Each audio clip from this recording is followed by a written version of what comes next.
It's showtime, folks. Welcome in. Chase and Big Joe, 1025 The Game here on this Friday.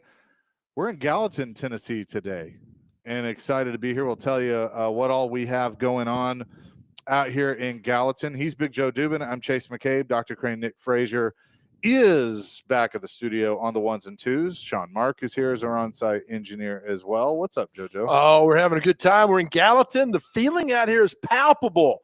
Got high school football just down the road tonight in Hendersonville at Gallatin. The town square is fired up. They got banners everywhere. People are excited. We're here in Gallatin at Tennessee Precious Metals having a good time today.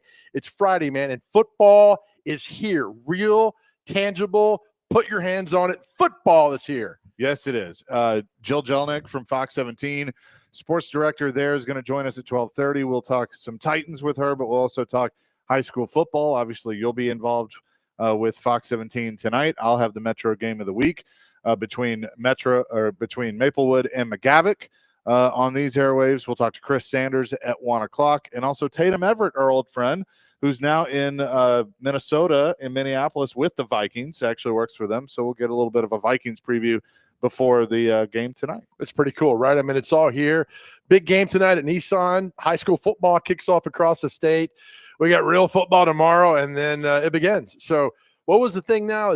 We have football every Saturday for the next, 6 months. Yeah. Something crazy. 5 months, 5.5 months. So it'd be a lot of fun, man. Yeah, it's finally here. We're making it, and it's a little cooler today, which is nice. Yeah, so I think I haven't looked at what it is tonight, but I think we'll have some football weather. Let me ask, when you drive up today, little sunroof? No, did not do the sunroof. Okay.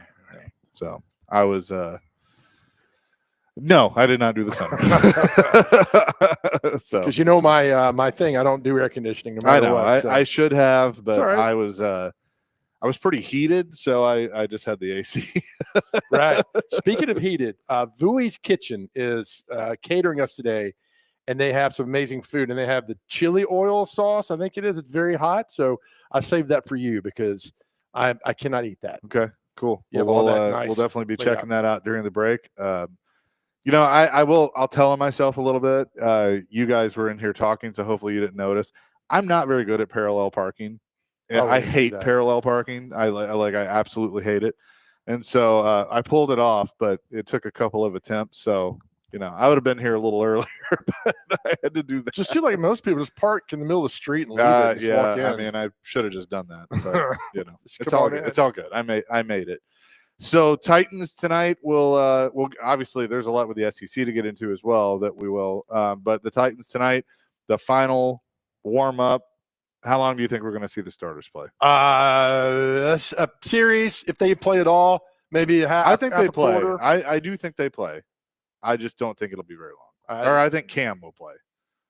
Oh, I think he'll play 2 series. That'll be it. I think they're going to shut it all down and do that. That's why this game tonight, So, I mean, 50 of the 53 spots probably already taken. You know who's going to be there.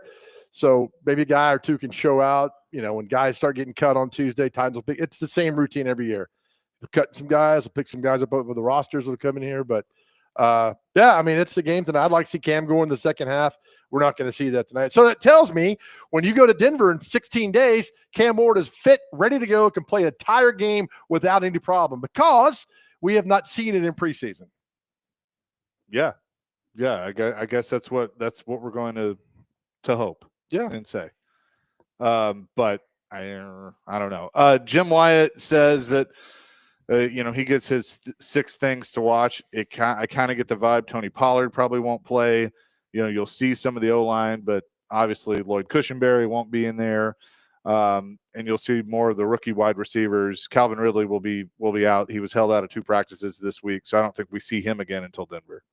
No, I mean, and what's the purpose now, right? I mean, so if you're not going to play the Vikings, I hear are playing nobody. So Tatum Everett will tell us more on that coming up later on. But just another simple preseason game, get out of the way, and the season starts. It's I don't know if there's what you need to see and who's the breakout players tonight. I don't know because I don't know what Callahan knows. I don't know what he needs to see. The O-line set, D-line set. We haven't seen Sweat practice any. So is he ready to go? There's so much unknown with this football team. I want to see Cam put a little more touch on the ball. We've talked about this, that they've probably allowed him to maybe do a little bit more. You're not necessarily going to do you're not going to do in practice what you wouldn't do in a game, but at the same time, I think he's trying some things in the preseason games and practices. So I want to see him put a little more touch on the ball. That's fine if you're Brett Favre, but when you're a rookie trying to do your thing, I mean, Denver's got him figured out. I mean, it's a rookie. I mean, they're waiting on him to run the mile high in 2 weeks. That's a good defense too. It's going to be a great test for Cam that opening weekend. And I'm not a fan of trying stuff in camp you wouldn't do in a game. I mean, you're trying to get better and do that. So when he said that line a few weeks ago, like, I'm doing something in camp I'm not going to do in the game, I'm like, I don't like that. Not a fan of all of that. Yeah. So we'll see. 615-737-1025. That's our phone and text line, driven by WilsonCountyHyundai.com. What do you need to see for the Titans tonight? Or are you kind of like most of us and just let's get this thing over with and get to the regular season and cuts? Because they have to be at 53, I think, by it's like 3 or 4 o'clock on Tuesday. Yeah, and so a lot of guys sweating this weekend of it'll be a busy happen weekend to me, what's going to go on, and so there's still guys fight for their professional lives. And again, we talk about it all the time. There are guys tonight around the league who will put a football helmet on for the very last time. And that's a very sobering thought to know that everything you worked for and worked out think about it like and that. everything, not everybody's going to make the team. And it's it. And you have to look yourself in the mirror and say, hey, it's time. But if you give everything you got, look yourself in the mirror and say, hey, I gave 100% in everything that I did. You didn't make it, walk away with your head up, because that's all you could do. And a lot of people, I thought about doing a 53, but I was like, everybody else is doing it. I think 2 quarterbacks, right? Is like, and what's interesting is Easton Freeze of A to Z Sports did a very nice job with one. And he had like, okay, some of these guys are placeholders because they're going to play the waiver wire. I think Brandon Allen's going to be the backup, but I also wouldn't be shocked if somebody else was floating out there that they felt they could bring in and would be a better backup to Cam Ward. Oh, I think it's too late. It might be, but like if you can grab somebody and put them on the practice squad or whatever, they might consider that. I think it's a little bit too late, just because you got somebody in here, then they got to work the offense, know the offense. If Cam goes down, I'd be much more comfortable with Brandon Allen right now, at least knowing the offense, knowing where to go with things, instead of some guy coming in here. I mean, they did it with Kerry Collins in 2006. Billy Volek was cut that last week. They brought Kerry Collins in here. They traded him. That's right, to the Chargers. That didn't sit well with me. We caught up with Volek at the airport, and it was interesting. God, that was 19 years ago. My favorite thing from that whole thing, and we've even talked to Fisher about it, was I forgot what it was. Volek kind of got the attitude because they brought in Kerry Collins. And so I think he made demands or something. And I just remember Fisher in the press conference going, that didn't sit well with me. Right. And he was gone. We were in the bubble, and I think it was Floyd walked in. Practice was wrapping up, and Floyd said to one of the coaches, hey, I want you to meet somebody, Kerry Collins. We were like, what the hell is he doing here? And we all started like going towards Kerry Collins, and the Titans PR tried to cut us off on like a punt block. Said, hey, you're not going to talk to him. And then I remember Vince walked out. They didn't say a word to each other. Vince went into the building. Kerry came into the bubble. Like, why is he here? And then you realize, oh, okay, here we go. And that was much needed. Yeah, no, it turned out to be one of Floyd's, last great moves as the GM of the Titans, was to bring him in. And we saw how that worked out in 2008. Obviously, Floyd was gone at that point. 615-737-1025. That's our phone and text line, driven by WilsonCountyHyundai.com. We're at Tennessee Precious Metals today in Gallatin, right here in downtown Gallatin. It was beautiful drive up here, and traffic wasn't too bad, so it was nice. So we're excited to be here for our show as well. Jill Jelnick going to join us at the bottom of the hour from Fox 17. But coming up next, we'll continue to kind of look at some position groups we're going to pay attention to tonight as you listen to the Chase and Big Joe show, presented by the Omni Nashville Hotel on 102.5 The Game.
Chasing Big Joe, 102.5, the game on this Friday. We are live at Tennessee Precious Metals today in Gallatin. And, Joe, we got some food here, too. Tell us more about that. Our boys at Vui's Kitchen, Joey's about to hit the road. I mean, we're about to post on Instagram. I mean, this is fantastic food. We don't deserve this because it's fantastic. 4 locations, about to open in Murfreesboro, Vui's Kitchen. The one in Cool Springs is my favorite because I go there quite a bit. And there's something for everyone there. So we appreciate you, Joey, for coming out today, feeding the gang here at Vui's Kitchen. Stop by one of their 4 locations. You got one in Cool Springs, got one out here at Gallatin. Is it Gallatin or Hendersonville? It's Gallatin, but it's right on the border, right? Yeah, Veterans Boulevard out here in Gallatin. You can't miss it. One in Berry Hill, the one at Hunter Station in East Nashville, all good. But my personal favorite is the one in Cool Springs, Vui's Kitchen, always good. Very nice. Well, we're looking forward to that. Eating that here in just a little bit. So appreciate Vui's Kitchen for bringing us some food. And we love being out here in Gallatin. So you're going to Gallatin, Hendersonville tonight, right? I'll be at Hendersonville at Gallatin tonight, Yep. Just down the road. Excited about that. You know, it's funny. Gallatin now is 6A, Hendersonville's 5A. So they're on the same classification, not the same region. But here's how I look at rivalry games, Chase McCabe. If the only win you get all year is over the team you're playing tonight and you're happy about it, that's a rivalry game. Yeah. So if Hendersonville wins one game, it's beating Gallatin. They love it. Gallatin, same way to beat Hendersonville. Same with a lot of schools around. You're at McGavick, Maplewood tonight. When I was playing, we wanted to beat Maplewood. That was our game, to beat Maplewood, and Maplewood wanted to beat McGavick. That was the big win. So these are rivalry games, and they're great starting out on week 1. Yeah, I love it.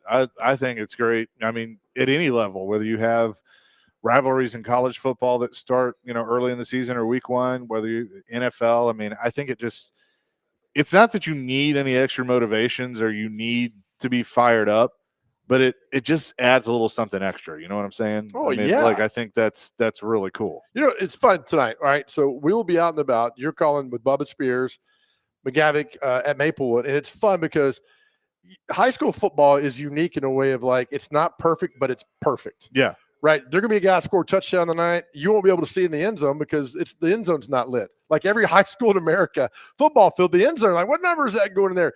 It's all the same. It's the same passion, dedication, fun. And whether you go any game around Middle Tennessee tonight, you'll still see that. And you'll feel it. And you'll feel the vibe. And that's why we love high school football, because the town rallies around it. The school rallies around it. It's just so pure in so many ways. That's why we like being a part of this. 615-737-1025. So other position groups, obviously the offensive line. What about the D-line? We talk about Jeffrey Simmons, Tavondre Sweat, Sebastian Joseph Day, but then there's guys like Timmy Horn, James Lynch that have had, pretty good camps. You got to have depth. Right. I mean, that's been part of the big problem with the Titans is they haven't had depth. And again, I have no idea who those guys are. I don't know their careers. They don't know you either. Exactly. Again, we go back to I don't know about this football team. That one of those guys might be fantastic. TK McClendon played 2 years ago for them, doing great. Backup, and he got injured, and oh man. So you hate these guys who really get their opportunities to do this and play, then something comes up. But look, Borgonzi proclaims to know football. He proclaims to know football players. A lot of these guys, these new guys came in under him, these undrafted guys. So hopefully they know what they're doing and bringing them in there and they can play. And tonight they get an opportunity. But you have to see what matters in 16 days. That's when it counts. Would you give Simmons a series tonight? He wants it. He has said he's told the coaches he wants to play in the preseason. He needs a tune-up. If here's my thing. If the player is going to you saying, hey, I want to play, let him play. Yeah, I have no problem with that. Put him out there for a series and then pull him. And then here comes, but if he gets hurt, what if he gets into a car wreck on the way to the stadium? What if he trips over right. Somebody else? Let him play. This is what Jim Wyatt said in his story. Earlier this week, Titans defensive lineman Jeffrey Simmons made it clear he wants to play in the preseason finale. He planned to make that known to his coaches as well. Simmons hasn't played in the preseason this year.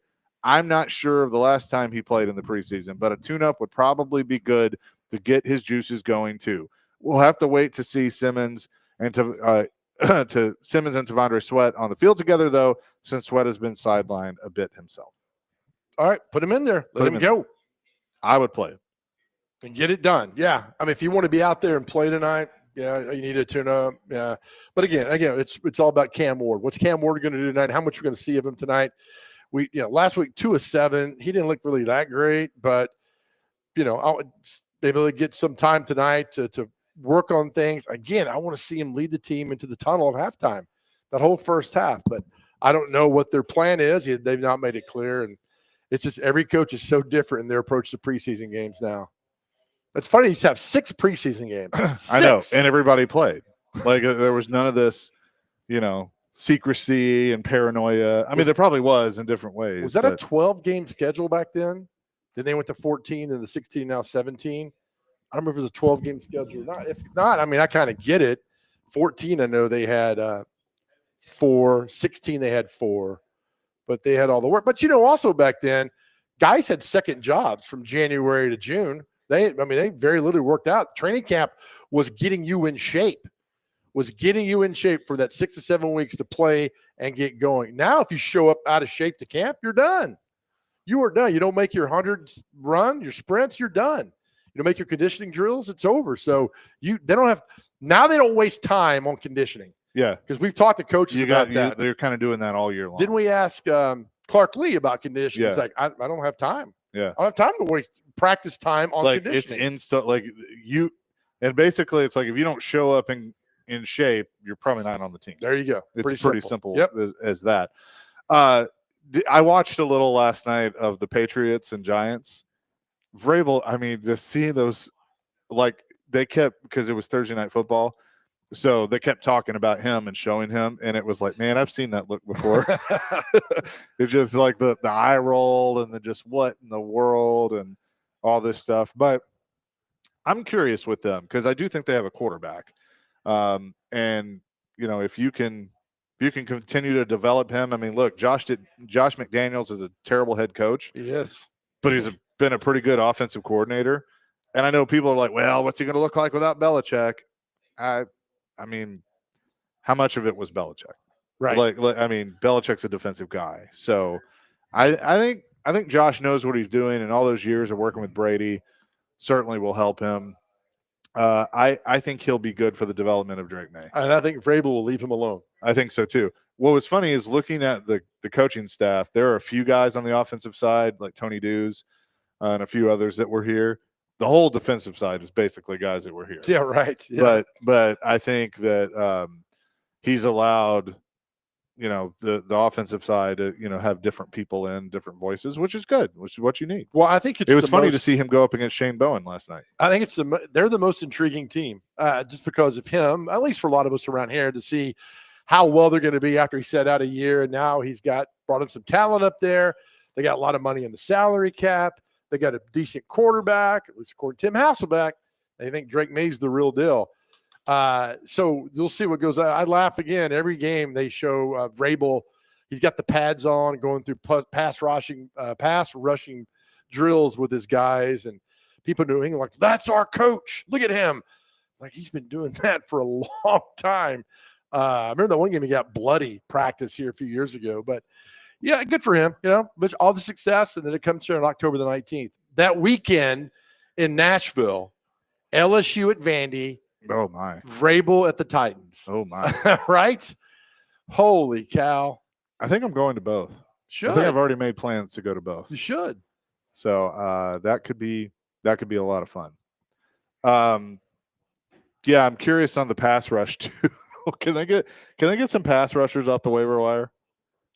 Probably not. I mean, that's such a Dr. Crane, can you rush the quarterback? Oh, 100%. All right. Well, we're gonna get you on the phone with Brian Callahan here soon. Done. I mean, what's harder to get, a pass rusher or a quarterback? That's a good question. It's so tough to figure that out. Then you've got a good left tackle. Then that negates the good pass rushing end.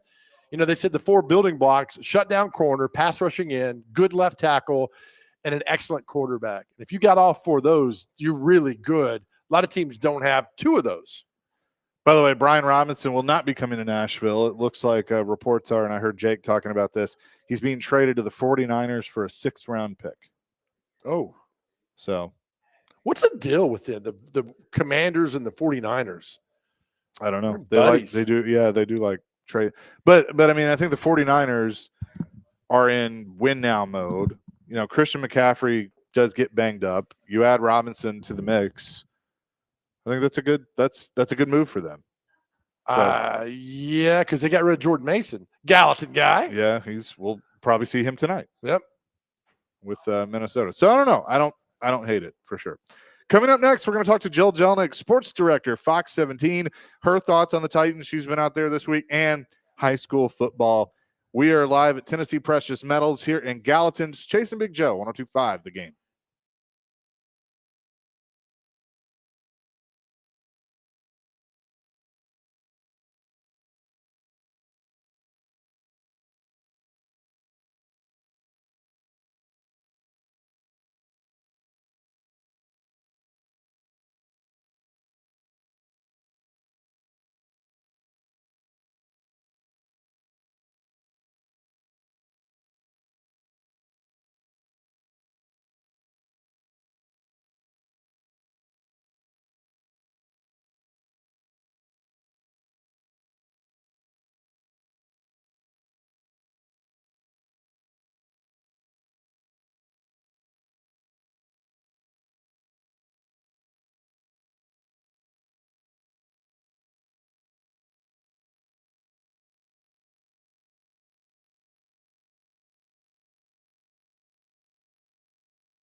Chasing Big Joe, 102.5 The Game here on this Friday at Tennessee Precious Metals in Gallatin. Titans and Vikings tonight, the final preseason game of the season for them. Then they go through the cut down to get to 53, and also high school football tonight. To talk more about that, we bring in the sports director of Fox 17, our good friend Jill Jelnick is on the line with us. Jill, how the heck are you? I am great, Chase and Big Joe. It's Friday. We're kicking off the high school football season. We have Titans. I'm going to run around like a chicken with my head cut off, and I can't wait. Let's start with Titans with the final preseason game tonight. What you've seen of Cam Ward at practices, you've been out there, and then the games, where are you in terms of him being ready for week one, even though we know whether ready or not he's going to play? Isn't that the $1 million question, though? Is what we have seen and what we will see tonight enough for us, the media, for Titans fans, for football fans? Is it going to be enough for us to feel confident about him week one? And I'm just going to go ahead and say no. Unless Cam Ward plays this whole game and we're able to see him string drives together, lead several scoring drives, which we've only seen him done once in the first two preseason games, unless we get a crazy amount of Cam Ward tonight and he shows up and does exactly what he's supposed to do, he's still going to be a question mark in my mind going into week one. And that's just because he's a rookie playing arguably the most important position on the football field. We're putting a lot on his shoulders. And yes, he has shown in strides of improvement. His footwork has gotten better, his technique. I think it's definitely clear he's gotten very comfortable with the offense throughout the offseason and training camp.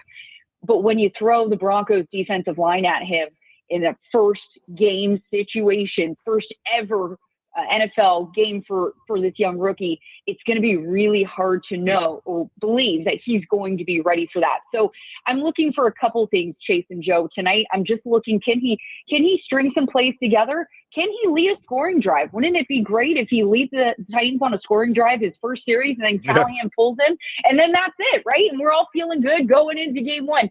I don't know if that's the case, but I would love to see Cam Ward string some plays, maybe even a drive or two together. Whether or not that happens, so many factors are in the way, but we'll see. But as of right now, I'm not super confident going into week one, and that's just because we haven't seen a large sample size. Do you think we see Big Jeff in the lineup tonight? It seems like he would like to play in a preseason game, get kind of things going. And Big Jeff likes you. He doesn't like most of the media, but I think he likes you.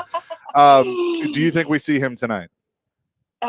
If we do first series, I'm going to say yes, only because I think Big Jeff is someone, to quote defensive coordinator Denard Wilson, Big Jeff is a man on a mission. He has been trying to prove all this offseason that he is better than what his tape showed last year.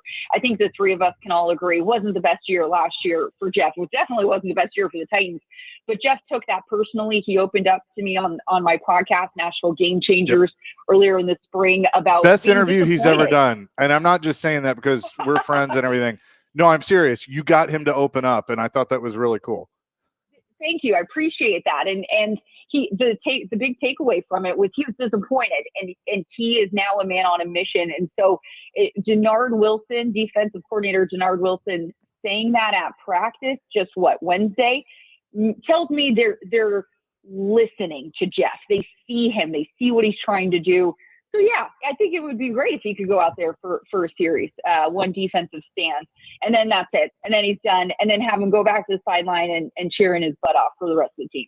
She is the hardest working person in sports in America. I will fight everybody that disagrees with that, Jill Jelnick. You do like 18 different things a week as on the Chase and Big Joe show. You know, it's funny, Jill, we talk about you've covered many training camps. We've all covered many training camps. This is the first time this Titans team goes into this first game where we have not seen a majority of the starters play together in the preseason at one time. I hope Brian Callahan knows what he's doing when they go to Denver in 16 days. But, man, it leaves a bad taste in my mouth right now. Oh, I don't blame you, Joe. And that's exactly why I don't feel super confident saying, "Oh yes, Cam Ward is ready for Week 1." I don't know. I don't know if we can say the offense is ready for Week 1, right? Because fluidity. How many times have we heard the offensive players or Coach Callahan or Nick Holtz talk about, "Hey, we gotta bring it together." Fluidity of the offense, chemistry, right? That's hard to see at training camp here or there. That's hard to put together in preseason games when starters are playing one series or two. So, Joe, this is what I'm expecting. Week 1, Denver Broncos on Fox 17. I'm expecting a very slow first half by the offense. I'm expecting them to come out not ready, not exactly arms fired, not fireworks or anything in the first half. But then I hope they reset and get it together by the second half. They're just like other teams in the NFL. They're going to have some slow, painful moves in the beginning. But then I'd like for them to hopefully build a rhythm, get it together, and figure it out by the end of the game. How about that? Is that too much to ask? Right. We would love to see that. I just, we're so often seeing a quarterback take his team into the huddle, at least during one of these games. And the fact that Cam, I know the first game, the Bucs had like a 45-play drive. That was different. But, I want to see him take that team to halftime, do the halftime adjustments, come out, run a series, and go. And the fact we're not seeing any of this concerns me. But, again, I'm not the head coach, and I don't know what I'm talking about most days. Yeah, you do. Yeah, it's preseason. It's what it is. I hate when people say, "Oh, it's just what it is." But no, really, coaches have their reasonings for why they play so many starters, so many snaps, young quarterbacks, so many series in 3 games. I wish we could see more, but based off of what head coach Brian Callahan said on Wednesday, I'm not expecting Cam Ward to play more than a series or 2. It all depends how that first series goes. If he's able to string some plays together, like I said, that might be enough for Callahan, and that's it. Because they also got to figure out some other position battles on the field. Inside linebacker is a big one. Who's going to be the backup at running back? The wide receiver room, in my opinion, is kind of, other than Calvin, really, it's kind of wide open right now. So there's a lot of other position groups that are going to really hone in on tonight. And I think that might be the majority of the goal after that first series or 2 for Cam Ward. We're talking to Jill Jelnick, Fox 17 sports director. The frenzy returns tonight, Woo-hoo! High school football. Tell us about what you all are going to be doing this year. So excited because our highlight show of the Football Frenzy Live is back. We are returning to our late night show, essentially. And so each Friday night, we're going to have tons and tons of highlights from the best games all across Middle Tennessee. And my favorite part is our FFL reporter happens to be the one and only Big Joe. Love that guy. Really, yes, love that guy. He does a fantastic job. You tell him he's my favorite. I will. No, but seriously, Joe's gonna be at our game of the week every Friday, including tonight, which is, in my opinion, one of the best games. Hendersonville at Gallatin. That's going to be a good one. Longtime rivalry there. So Joe will be at the game. He'll give us the spiel, post-game interview, all that fun stuff. And the frenzy will air right after the newscast. So tonight the news starts at 10. Our show will kick off around 10:30. It will be after the Fox college football game every Friday, but it will be a late night highlight football show, which I know everybody loves here in Middle Tennessee. You answered. I was going to ask, what happens if there's a college game, but the frenzy will be there no matter what, and we can't wait for that. The frenzy must go on. Yes, guys, thank you so much. I appreciate that. Yeah. We're not done with you yet. Don't worry. Yeah. Try to escape. What other games stand out to you tonight? I'll be at Maplewood as they take on McGavick, but what are some others, maybe Rutherford County, Williamson County, that stand out? One's a little different. Obviously, you don't have a lot of region matchups, right? So you have a lot of schools going out of state. The ones in Middle Tennessee that I have my eye on are CPA at Oakland, right? You have the two-time defending champion CPA, but then how about Oakland, right? Who is will try to defend their title from last year. CPA is moving up a division. I should say a classification in Division II. So that will be interesting to see how they do this year. I think this game for CPA in Oakland will be kind of a good measuring stick in terms of, okay, how do our playmakers stack up against their playmakers? That's what I'm looking at. Pearl Cone at MBA is a fun one. Oh, yeah. That's the one last year, Chase and Joe, that MBA won off a 40-plus field goal to win it over Pearl Cone with seconds left in the game. That was a nail biter last year. I expect it to be another good game this year. It's also on my TV 30 at 7 o'clock, so you can catch it there. Christian, Davidson Academy, Smyrna at Brentwood. I think that's going to be a one that kind of flies under the radar, but is a really, really good game. You got some future Division I players on both sides of the ball. And so that one should be a good one as well. We'll have highlights of that one. Centennial, Stewart's Creek, Overton at Father Ryan. We'll also grab Fayetteville at Columbia Academy. The list goes on and on. Guys, I think we're going to have 11 games in Football Frenzy Live tonight. 11. So I'm so excited to get this week one going. Well, we're excited for it too. We'll be, I'm sure we'll be trading resources with our game of the week and the frenzy, but throughout the year. But always enjoy it and the work that you all do at Fox 17 and in your crew. And I mean, you do a bulk of it, but I know you have some help as well. And having JoJo with you will be good. So it's going to be fun to watch. Thanks, Chase. Thanks, Joe. Really excited, and thanks for all you do for high school, not just high school football, but high school sports. I think that's an area that gets overlooked too often in Middle Tennessee, in the state of Tennessee, and across the country. So appreciate what you guys do when it comes to the local sports level. Thanks so much. Thank you very much. And now we're done. Now you can go about your day. Okay, now I'll go. Okay, I'll see you guys later. Bye, guys. Thank you. Jill Jelnick, Fox 17 Sports Director, joining us. And again, after the newscast tonight, you can catch Football Frenzy Live. Big Joe will be at Gallatin High School as they take on Hendersonville, and they'll have all the highlights for you. And also tonight, you can tune in at 6 o'clock. The Game Blitz makes its glorious return. Get it. Connor Newt, Parker Kelly have taken the reins of the passion project that you started so many years ago, and they'll have a pregame show, 6 to 6:30. We'll go into the Metro Game of the Week pregame show at 6:30. Kickoff around 7 o'clock with yours truly and Coach Bubba Spears as Maplewood takes on McGavick. You can hear play-by-play right here on 102.5 The Game.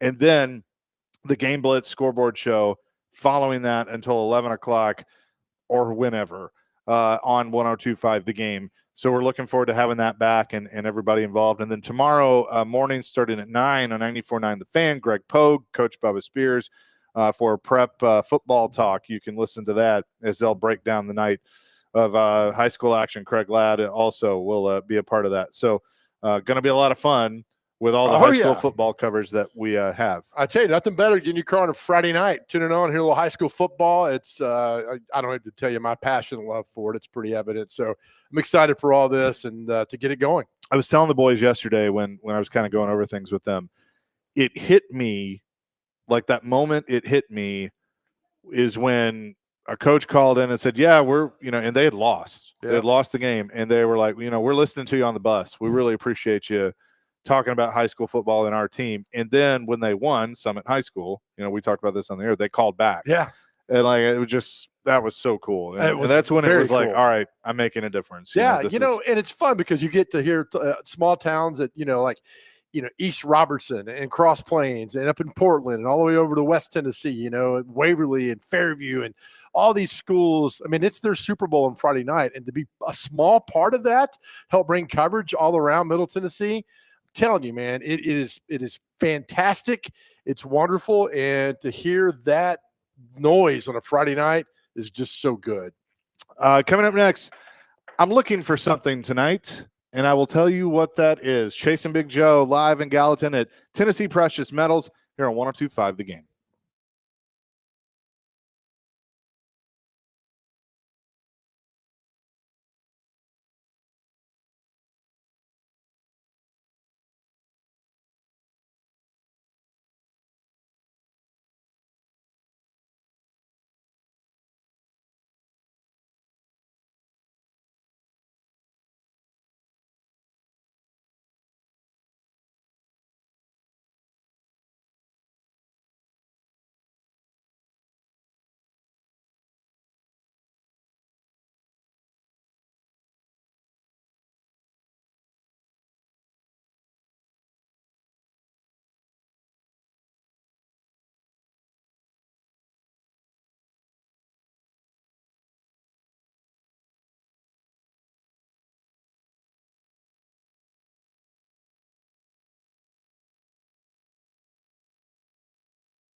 The game on this Friday.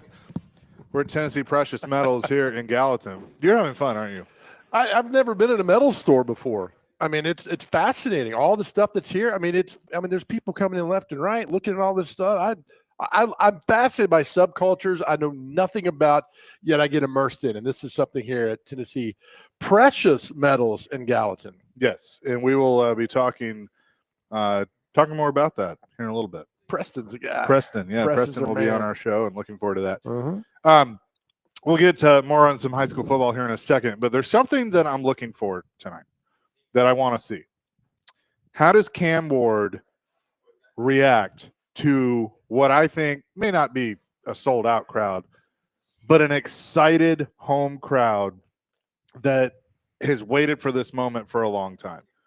How does he feed off that? Because I think some of the series that he's played have been meh. You know, they did have a touchdown drive in one of them, but can he feed off? Because the people that are going tonight are excited, and they're going for one reason. They're going to a preseason game to see Cam Ward. Yeah, and I think sometimes your emotions, you want to do too much and prove what you're worth and play to the home crowd. I hope that's not the case tonight. I hope if he plays, just goes in, kind of blocks the crowd out maybe, and I'm here to do something. I don't need to see you running around and hyping the crowd. I don't need to see that. I need to see you play football. And I want to see. But I'm fine if, when he's coming out of the tunnel, if he's, jumping and he's waving it. Show me some jump. Yeah. I mean, Kyle Vandenbosch would sprint out of the tunnel and, he was going to beat your ass during the game. Ray Lewis did that stupid little dance. According to Derek Mason. According to a lot of people. So, no, it's good. Hype it up. Enjoy yourself. Have fun. But I say don't try to impress the crowd tonight by making throw the triple coverage or running or take off running. Hope they've taught him how to slide, because Levis didn't know how to slide, neither did Jake Locker. And I don't think Mariota didn't really know how to slide. He was so fast, he's ran out of bounds. He ran past people. I mean, quarterbacks in general today, I just don't think they focus on that, and they need to. How many, the funny thing about Mariota when he came in, Mariota had never taken a snap in college under center. Has Cam? I don't think so. I think everything was out of the shotgun. I think he talked about that. I think it was too, is everything. So do you run everything out of the shotgun tonight? Nope. And it's real quick. Funny about the shotgun and quarterbacks. Steve Spurrier hated the shotgun, but Florida State beat Danny Werfel down one game. And for the Sugar Bowl, Spurrier put in the shotgun. He's like, I'm tired of my guys getting beat up. They can't hold it. So the shotgun's now with Ward being the comfortable in the shotgun, then I don't need to see you under center. You can run everything out, and I'm not a big shotgun guy. You can run everything out of the shotgun that shotgun you need beer. to. You see you do it now. So I don't mind that, because you can do everything you do. Just don't make him do things he's uncomfortable with. And if you're uncomfortable getting under center, don't do it. I'd be curious, and we'll ask Chris about this in a few minutes, because I think about it, I'm like, well, how big of a difference is it to walk up and be directly behind the center as opposed to, 2 yards? 2 to 3 usually behind the center back there. And then there's the pistol that's a little closer. Yeah, the first time the pistol, I was Dooley at UT. That's the first time I remember running the pistol. It was Tyler Bray. I was like, what is this situation? I'm not a fan of that, because the time you turn and hand the ball off, you're 6 yards in the backfield. Yeah. So defense is converging on that. When you hand the ball off, your running back's going downhill. So when he gets the ball, he's usually 3 to 2 yards behind the line of scrimmage. Never was a fan of the pistol until Derrick Henry did it and ran for 15, 20 yards a pop. Well, the thing with Derrick Henry is, whatever they were in, he would be lined up so far back, but it's because he got momentum. That's why he was so effective, because he would give himself kind of a runway to do what he did. But it is interesting to see how much they have practiced that, of putting him under center and not in the shotgun. Oh, yeah. 615-737-1025. Dr. Crane, you had a high school football schedule that you said was the toughest? Yes. I think it's CPA, and I just sent you both the screenshot that I made a graphic for. But they open up tonight against Oakland, the number 4 ranked team in Tennessee. Pearl Cone ranked 14th in Tennessee in week 2. They play the number 1 ranked team in Mississippi week 3 in Tupelo High School. Nice. They have Archbishop of Moeller, first number 1 ranked team in Ohio. Good Lord. Baylor, number 1 ranked team in Tennessee. Number 8 ranked team in the state, is Ravenwood. Montgomery Bell Academy falls at 24, ranked in the state. And then Innsworth, it gets a lot easier. Not really. Innsworth at number 5 in Tennessee. And then the last 2 Good weeks, Lord. Knox Catholic at 16. And to wrap it up, Macaulay, number 2 in the state. I mean, did they not get Ingle Martin a present or something? Like, did they piss him off? Look at this. This whole That's a entire thing tough- is top 25 across the That board. is a tough schedule. So Baylor, NBA, Innsworth, Knox Catholic, and Macaulay are all in their region. Yeah. Okay. Look, I mean, all you do is win your region and you get in the playoffs. It'll be a good game tonight at Oakland. Oh, yeah. I mean, I think that'll be a really good game. Yep. Oh, my God. That is – yep. Good job, Dr. Crane, on that, Bubba. Thank you. Let's go to the phones before we get to Chris Sanders. Al wants to weigh in on some high school football. Hello, Al. Hello, good, great show, gentlemen. Big Joe, Chase. Big Joe, you're rattling off some of the local teams a couple of minutes ago, and you mentioned Waverly. Today is the 4-year anniversary of the flood. So Wow. I kind of wanted to remember and think about those people. They're still struggling down there. So anyway, I'm a graduate there. I played football there, quarterback, 1985. That tells you my age. And I listen to you guys every day. But let's remember those. They're literally still rebuilding down there. And I just kind of wanted to, let's remember those people. Thank you for doing that, Al. Thank you for calling in, because that is something that doesn't need to be forgotten. So I appreciate your phone call. Yeah, Yes, Al, sir. thank you. Yeah, Trey Graves, tell Trey Graves I said hi. I played high school football with him. He was the AD down in Waverly, and we talked to him when they went through all this stuff 4 years ago. And look, that's a community that loves high school football and was just decimated. And Al, Yeah, you've been no. down there. You know what it is. I mean, Al, you know what it means on a Friday night to go to that stadium and see those kids run out. And I know the Titans stepped up and gave them a lot of equipment and jerseys and everything. And I hate it, but a lot of people rallied around what you guys have down there. And it makes me even more appreciative of the great state of Tennessee and the fine folks at Waverly who went through all that. Well, of course, I've been in Franklin forever since, like I said, I played there a long time ago, 1985. But, remember the Titans did that special game in Nissan Stadium to raise some monies, shortly thereafter. But, I mean, it's like you said, it's nothing better than running out on the field, 1985, 84, all those years. Of course, when Brentwood Academy rolled in, we had to take our lumps there, but you know how that goes. But anyway, great show, guys. Just wanted to remember those. Al, you got Doug Baird. How's Doug Baird? Oh, Doug was he's a year younger than me. He was transformation Doug made from where me in the huddle telling him to hit somebody and move it. And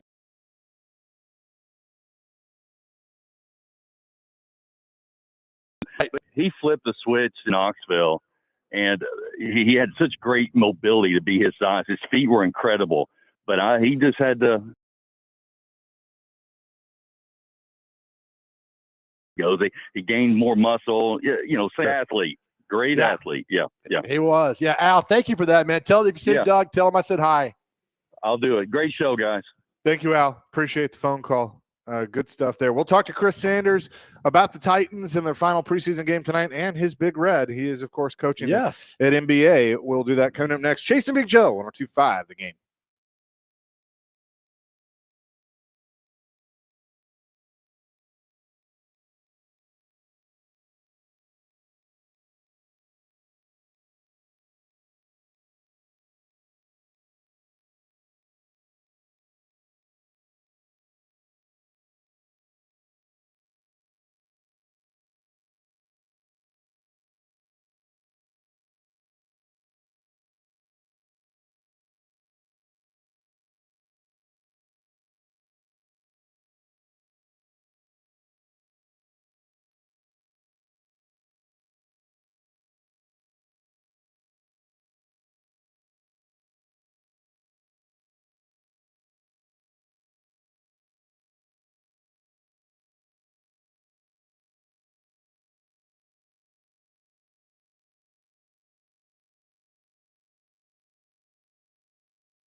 Hour number 2, Chasing Big Joe, 102.5 The Game. On this Friday, we're live in beautiful Gallatin, Tennessee at Tennessee Precious Metals.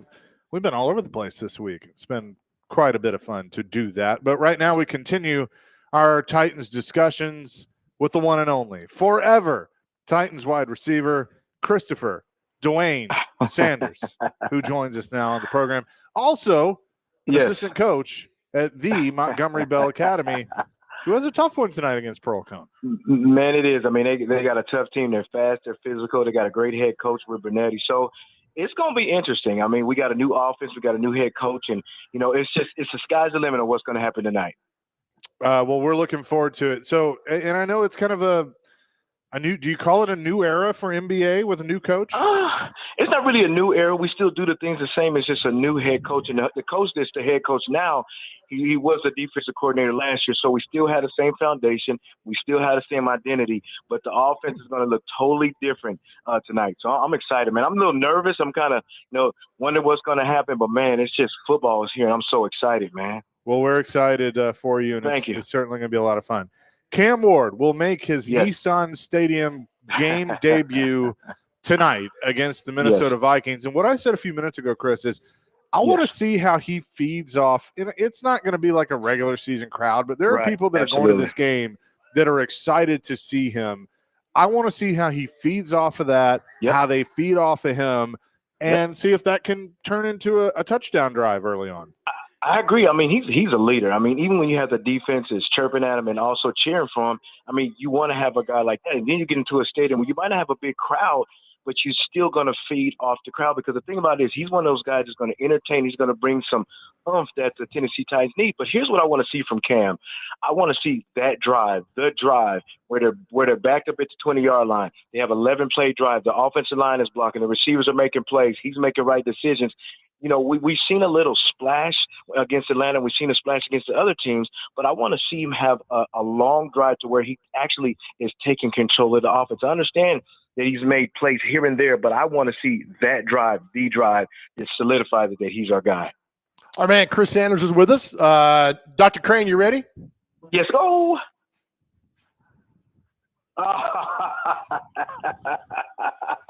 Just simple, man. Just simple. Jiggy with it. That's the oh man, that's the jam. Just for you, buddy. Old school today. Hold on. Can you dance to that song? I'm dancing right now. It's on the stream. If you could watch, I'm doing it right now. Damn. You got two left knees. It wouldn't look right. I'm doing the airwalk, man. You can watch it. I used to know every word to that song back in the day. The airwalk? Yeah, it's a new dance style now where you got to hold like your left leg up, and then when it's going down, you like hop on your right. I watched it today. I'm like, what the hell are we doing now with this? I don't know. It's called the airwalk. I'll need some oxygen after that. I got two bad knees. I don't know if I can do that, man. All right, so take me back to August 5th, 1995. Oh, my gosh. The first time preseason game, but the first time you played at the Houston Astrodome. What was that like? Because Cam Ward's going through that tonight. Right. Same emotions. What was it like for you? It was surreal. I mean, and it really didn't hit me until I walked into the stadium and I saw my nameplate, Chris Sanders. I saw my shoulder pads. I saw my helmet. I saw my cleats. Then I sat in my locker and I just started to reminisce. Man, I've made it. I was nervous. I was kind of afraid. I didn't want to make mistakes, but I knew that I had to go out and make plays. I had to go out to where the coaches can trust me. So when I went out there, yes, I was nervous. Yes, I was afraid, but I had to go out there and make plays. And now you have a situation with Cam Ward to where he's going to feel the nerves. He's going to see his stuff in the locker, and it's going to be surreal. But the one thing that he has to do is he has to control his emotions. Don't get too high. Don't get too low. Just say, okay, you know what? I've been here before. I've done this. I know it's at a different place, but I'm ready for the task at hand, and that's what I want to see from Cam Ward. I don't know if you remember this guy or not. Brian Kinchin played for the Baltimore Ravens and the Browns. Yes, I do. He said one time for every game he'd walk out to the locker room and for 15 seconds would do a 360, soak it in, and be done with it. I mean, and I get it. I mean, because you think Cam Ward tonight should do that, kind of like, all right, like you talk about, not that I've made it, but like this journey has brought me here now. But see, here you said the key word, the journey.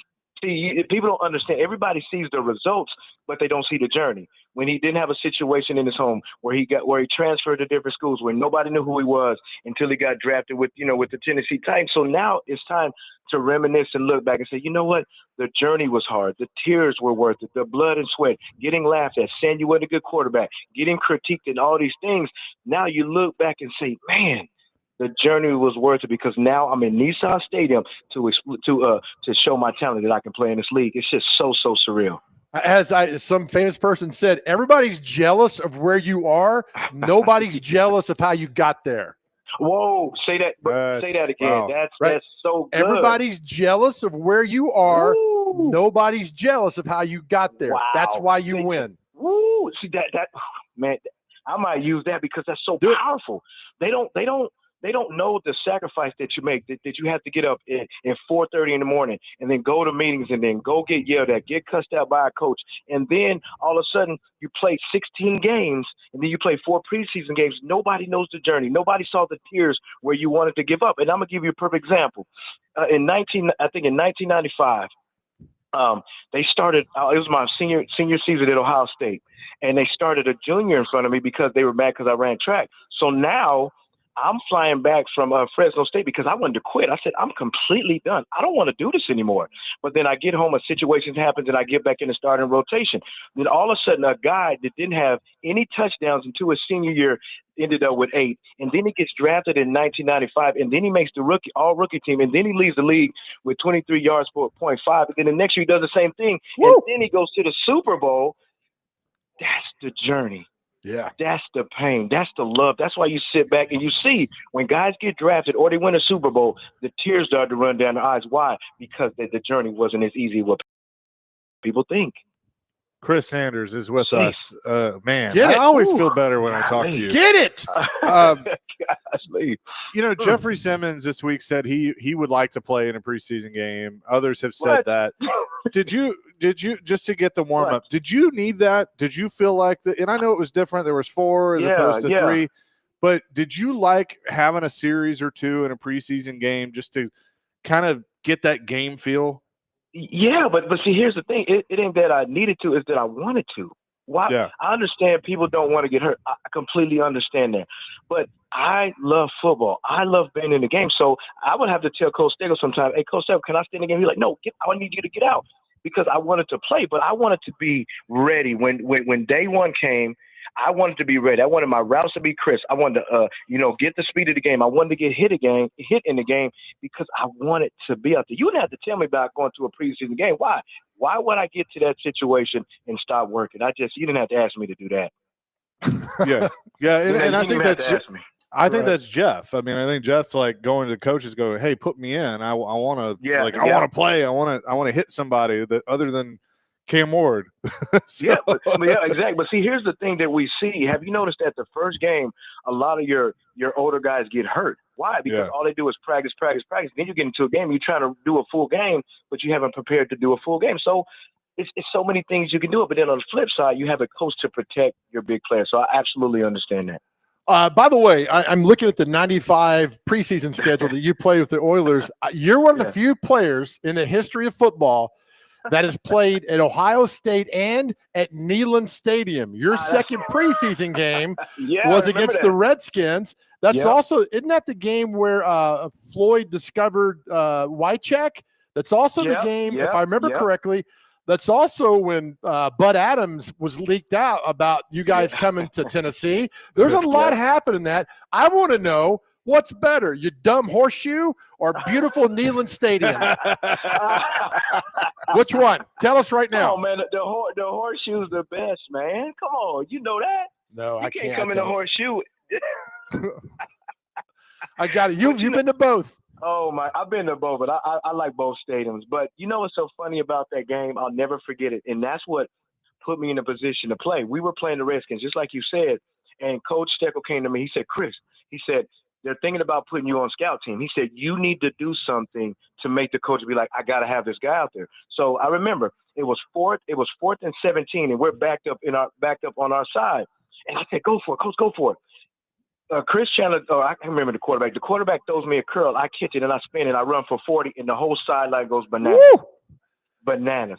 So that play right there solidified me from being the third wide receiver to starting the third and fourth game. Why? Because of that one scrimmage. Oh, I love it. See, you come on this show with Chase and I, and What? you feel 21 again. You do. So what about 20? Can we say 20? No, you weren't good at 20. 21, you were good. Chris, we appreciate it as always. Best of luck to the Big Red Thank you tonight so much. against Pearl Cone.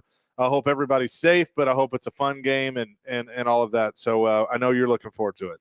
Man, I appreciate it, man. Thank y'all so much. Y'all take care. Absolutely. Chris Okay, Sanders joining us here on the program, as he always does every Friday at 1 o'clock, and I always feel better talking to Chris. Oh, man, because he just loves kids and loves football, and what a winning combination.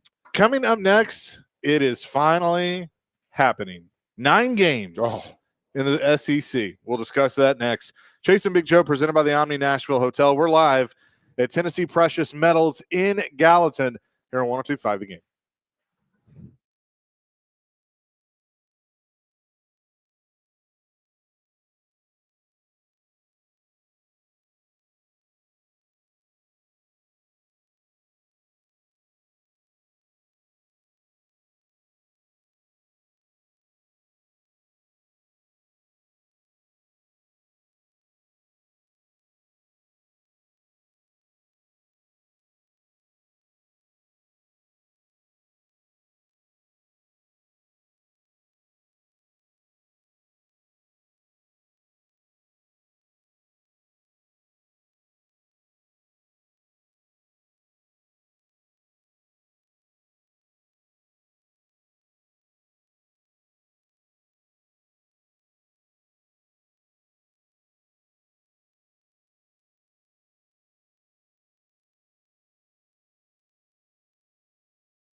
Chase and Big Joe 102.5 The Game here on this Friday. We're at Tennessee Precious Metals in Gallatin, meeting the fine folks of Gallatin that are coming in here. Fine folks. The SEC will expand to 9 conference games starting next year. We figured this was coming at some point, but that is they finally have got there. And in addition to this, they'll be required to schedule at least one additional high-quality non-conference opponent from the ACC, Big 10, or Big 12, or Notre Dame each season. Look, 9 games. We all want to see it. I feel bad now. Some of the group of 5 teams will be squeezed out. Some of the FCS schools will be squeezed out. That playing at Georgia, Alabama, and getting a $2 million paycheck really helps your program compete. Well, you can guarantee 2 of those games each year will be against a group of 5. But yeah, I get it. And then FCS mainly, those schools will be cut out of all this. Look, 9 games. Do I want to see Alabama play Kentucky instead of Alabama playing Troy? Yeah, sure. Everybody does. I get it. I understand it. It'll go that way. I just wonder now, is this, now you're following the Big Ten, you got 9 games, and what's this leading to? I mean, there's a destination here that's going on, and I think you're looking at 3 massive super conferences, and that'll be down the line. But for now, you got the 3 teams you got to face. Commissioner Greg Sankey said, quote, "Adding a 9th SEC game underscores our university's commitment to delivering the most competitive football schedule in the nation. This format protects rivalries, sort of, increases competitive balance, and paired with our requirement to play an additional power opponent, ensures SEC teams are well prepared to compete and succeed in the college football playoff." End quote. They will have 3 protected opponents every year, basically. So if you're Vandy, you want the Vols, Kentucky, and Missouri. Yeah, probably. Ole Miss was one that they played a lot back in the day, but I would say those 3. And if you're Tennessee, probably Alabama, Vanderbilt, and Kentucky. On 3 Sports is predicting that Vanderbilt's 3 opponents will be Auburn, Tennessee, and Mississippi State. Okay. Tennessee's opponents will be Alabama, Florida, and Vanderbilt. And Alabama, ouch, Auburn, Tennessee, and LSU.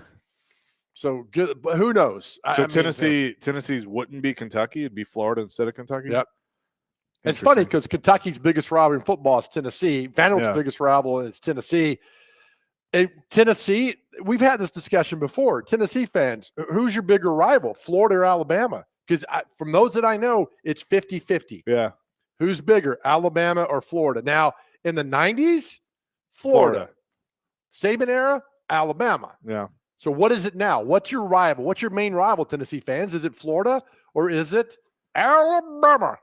I want to know how much, I'm old school. So, I miss Tennessee Auburn. I would miss seeing Georgia every year. I know Vols fans wouldn't. But, right. But, I mean, how much do you care about these protected rivalries? I do. If you're a Tennessee or Vanderbilt fan. If I'm a Tennessee fan, I need to see Alabama and Florida. Go back. Florida's is Georgia, Tennessee, and Oklahoma. Predicted on 3 Sports, yeah. Huh. Interesting. Right? So I put Georgia, Tennessee, South Carolina. Kentucky has got Georgia, Mississippi State, and South Carolina. Kentucky's like that scene in Animal House when they go to the frat party and they walk in and they take them to the other room. I don't know if you've seen Animal House. Those have seen Preston seen it. You know exactly what I'm talking. If you're driving in the car, you know exactly what I'm talking about. Kentucky shows up to the party. Everybody's in there, and they're like, "Hey, come on, meet you somebody else." And they take him to a room where all the nerds are in the second room. So Kentucky, that's where you are. Kentucky football. That's Animal House, not me. Yeah, that's who you guys are. Ben says now Vandy will miss a bowl game 90% of the time at least. Well, I mean, you got Mississippi State in there, so who knows, man? So how does this work? Because some of these schedules are already done, right, for 2026. Yes. So let me look. Is one school getting cut a check that's going to be off the schedule? Potentially. So right now, this is what's listed for Vandy's 2026. They're okay. Austin P, Delaware, and then NC State. NC State's the power. That's Vanderbilt? Yeah, Okay. and then their SEC schedule. So they're okay. Yeah, okay. Tennessee. Let's look at Tennessee. Because like most of these, have already kind of done this. Tennessee, Furman, at Georgia Tech, and then Kennesaw State. So they're good. Wait, at Kennesaw State? At Georgia Tech. Okay, at Georgia. Okay, good. I was about at Kennesaw State. No, please no. Yeah. So I mean, you drop off because you got 9 to drop off somewhere along the line. Yeah. So do you cut a check to him now? I guess you would. Yeah, probably. And say, hey, here's what's happening, man. So either Furman or Kennesaw State's coming off. Yes. Yeah, that would be it. And then Vandy, either Delaware or Austin P. Yeah, I hate that. I like to see the Austin P go to Van. I don't know. I'm a big fan of that stuff because Austin P opens it middle this year, so I like that stuff.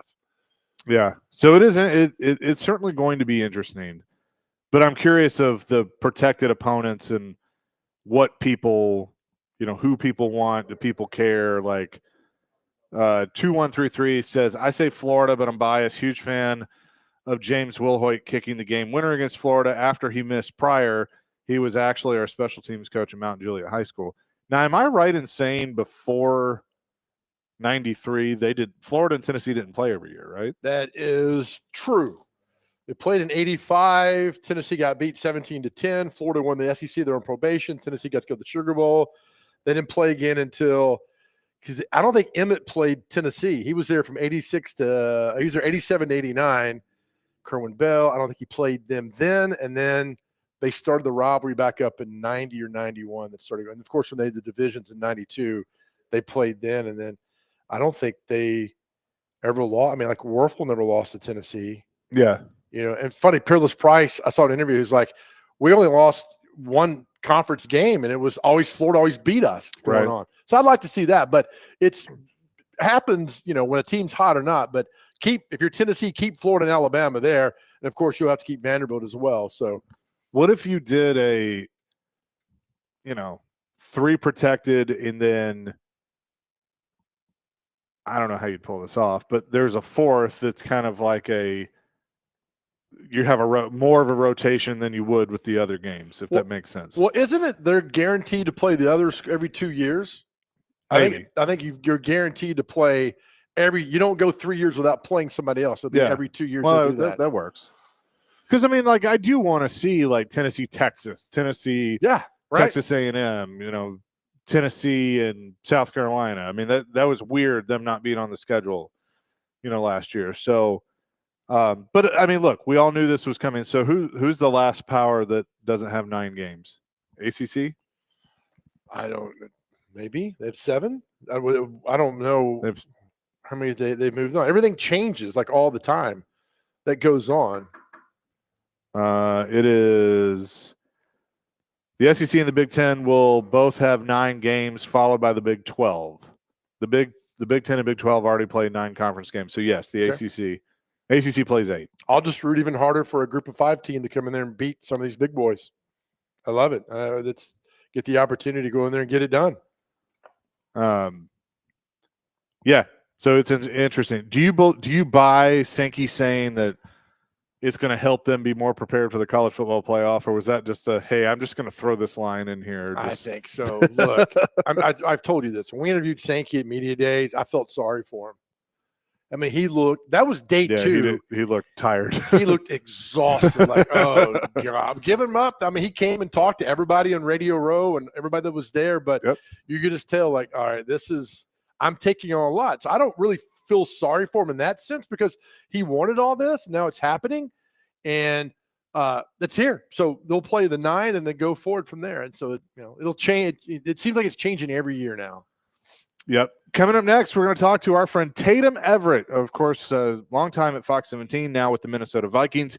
We'll get her thoughts on the Vikings and what we can expect tonight against the Titans. It's Chasing Big Joe here on this Friday at Tennessee Precious Metals in Gallatin, 102.5 The Game.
Chase and Big Joe, 102.5 The Game here on this Friday.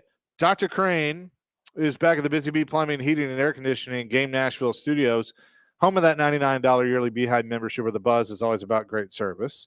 Appreciate them as always. We're at Tennessee Precious Metals here in Gallatin. Our man Preston's going to come on with us here in a few minutes. Yeah, I mean, this place. Tell us more about it. This place is great. I mean, he's got so many cool things here, and every time I walk over to the cabinet, he's right there next to me. Well, that's probably smart. He's making sure you're not touching anything. Right. Oh, it's really cool. And that's what cool is about Gallatin, these little small towns. There's all these cool little stores and shops around the square, and Gallatin is no different. My mother grew up here, so it was really cool.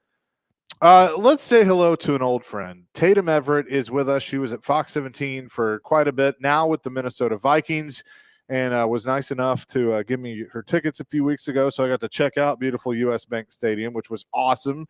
Tatum, how you doing? Good. How are you?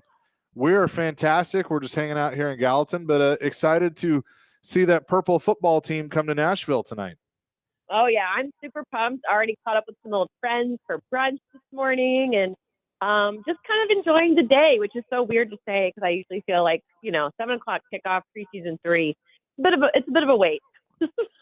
So when I was there against Houston, we saw J.J. McCarthy. I would assume we'll not see him tonight. Is that correct? That is correct. Mm-hmm.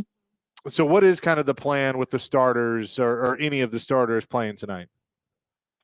I think you'll see a few, but I don't think you'll see a majority of them by any stretch of the imagination. This team is pretty prepared to roll out their starters for the season opener, and that's kind of it. I mean, if you think about it, like some of their starters haven't even seen the field at all. I think the reason that you saw what you did is just because J.J. McCarthy, not a rookie, but also has never, hasn't played in a while. So that was kind of the whole point. But they felt like their practices against the New England Patriots in joint practice last week were really beneficial to see the starters, the ones against the ones from a different an opposing team. So, you're not going to see it, but there's a lot of roster battles going on and a lot of guys who have a lot to prove in this game, some decisions to be made, next week. So they're really excited to see, what can unfold behind these starters. You know how big high school football is here. I would assume we might see Jordan Mason and Ty Chandler tonight. Okay, so you will probably not see Jordan Mason. Okay. My guess is that he will not be playing, but you will see Ty Chandler. Ty is actually in a battle for that number 3 running back spot behind Aaron Jones and Jordan Mason. The team loves Ty. Obviously, they drafted him, and they love what he can do. He really adds a nice facet to the special teams unit, which is actually one of the more interesting things about this team is they don't really have a set kick or punt returner yet. They're still, figuring all that out here in the preseason. So Ty is also someone that knows the system really, really well. There is another running back, Xavier Scott. You'll see a lot of Xavier Scott. He is from the University of Maine, kind of a guy who's been on our practice squad. So he's had a really, really good camp, and he is a former receiver. So he is built a little bit differently, but a really exciting player to watch. Ty's definitely in a competition, but he might be quiet, but he's one of the favorite guys around here. Tatum, how are you doing? I'm wonderful. How are you? It's good. You want to talk LSU football for the next hour? It's funny. I always will be able to talk about LSU football, but I'm actually going to Clemson next week. It's our, one weekend of the NFL where yes. I won't have a matchup. So I'm going to Clemson for the first time. Nice. Seeing the other Death Valley. Hopefully it turns, the right Tigers win. I don't really know. LSU seems to lose a lot of season openers recently. So hoping for the best because I don't want to have to be crying in Clemson. I love it. Hopefully, I'm with you. I hope they go in there and they stick it to Dabo. Real quick, one other player that's got Nashville ties, Theo Jackson went to Overton High School. How's he doing? Oh, my gosh. Theo's having such a great camp. And the really cool thing about that storyline is, Theo has always been a guy that this team absolutely adores.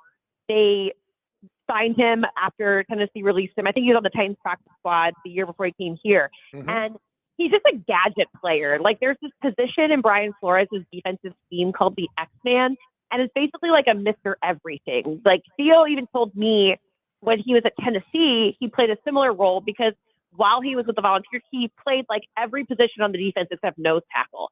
So like that wealth of knowledge and versatility has really fared well for Theo in this scheme. And with the departure of Cam Bynum, he has really solidified his role as a starter. I mean, he'll be kind of like that X-Man when Josh Metellus isn't out there, because Josh Metellus runs that same X-Man role. But like, it's going to be really exciting to see because you have Harrison Smith, you have Josh Metellus, and now you have Theo Jackson kind of filling in that third safety guy back there when they do like the three safety sets and stuff. And so Yeah.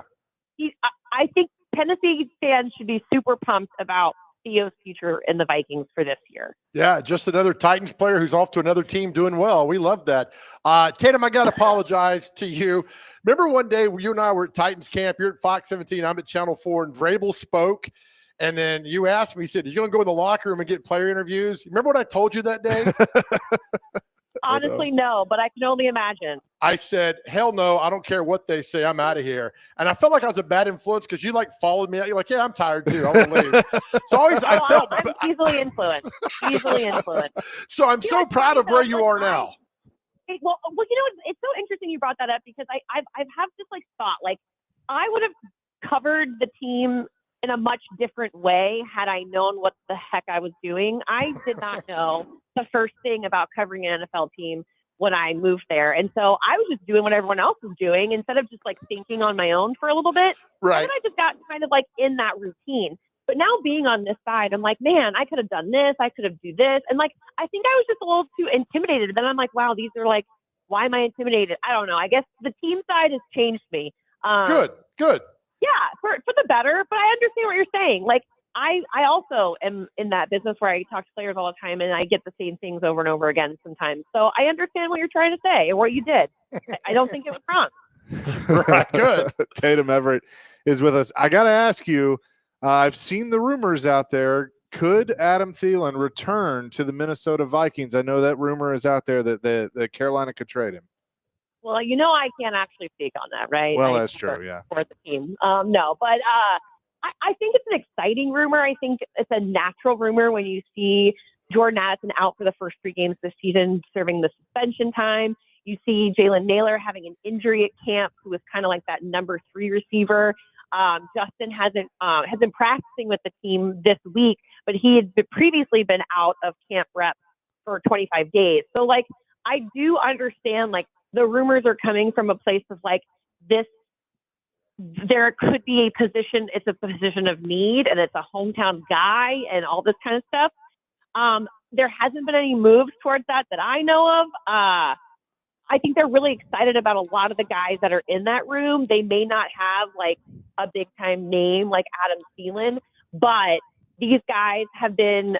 Several of them have been in the system for a couple of years. Like waiting in the wings because you've got these like 2 amazing receivers. And so I think they feel super confident in who they have, but I do understand where the rumors come from. And, you know, hey, if Adams comes back to Minnesota, he's a nice guy. I wouldn't mind having him around. How about this question? Have you seen Adam Thielen around Minneapolis? No, I have not. Okay, all right. Also, I'm not really hanging around in all the spots, so I'm not kind of a homebody. All right, good. Yeah, Tatum, we appreciate the time. Enjoy Nashville and getting to catch up with people, and we will talk to you very soon. Sounds good. Thank y'all so much. It's great to hear your voices. Absolutely. Tatum Everett joining us here on the program with the Minnesota Vikings, and of course, used to be at Fox 17 as well. We'll have more on the Titans and Vikings and the SEC and all those things coming up next. Chasing Big Joe, 102.5 The Game.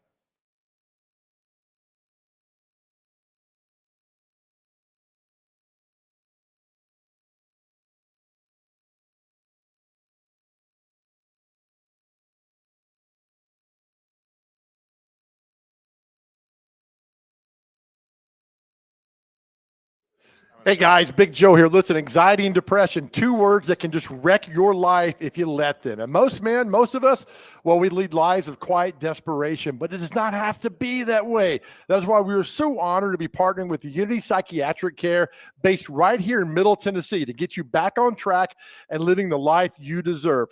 Reaching out to someone and talking to someone really saved my life, and I want the same for you. Here's all you got to do. Just go to theGameNashville.com, click on the Chase and Big Joe Show. There will be a drop down. You'll see a link for Unity Psychiatric Care, Unity Psychiatric Care, and start taking back your life. Or you could call 1-888-508-8002. That's 1-888-508-8002.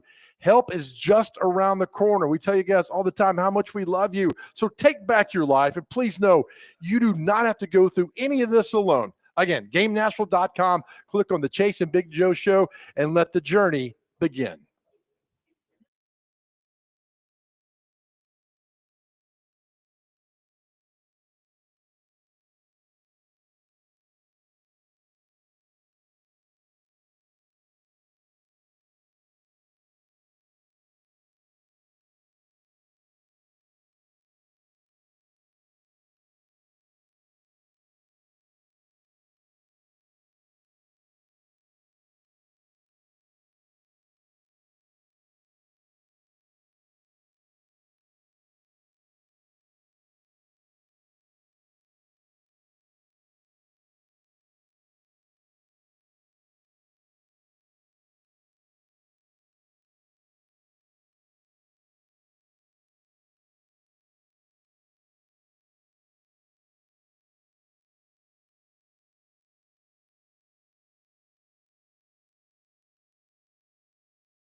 Coming up tonight, it is the debut of the Nashville Public Schools High School Game of the Week.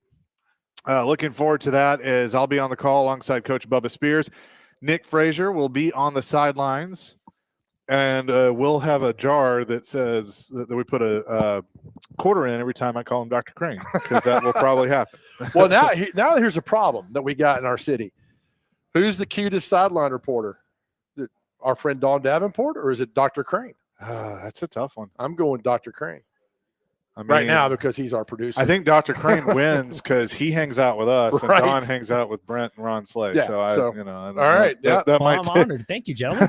You're welcome. we love them. Both No, equally just kidding. talented. So Yes, it'd be a lot of fun. So absolutely. proud of you, Dr. Crane. Thank you. Yeah, guys. this is going to be fun, and I am excited to say, at the beginning of the broadcast, let's check in with a third member of our team, Nick Frazier, down on the sidelines. Nick, what you got? Energy is high down here on the sideline, looking at a few things out there. Double coverage is looking pretty for the most part, explosive on the defensive side of the ball. The run game has been incredible. A lot of RPO action. Back up to you, Chase. Hey, that was good. All right, we got something Lord. There. Oh, it's like you're getting a Miss America question.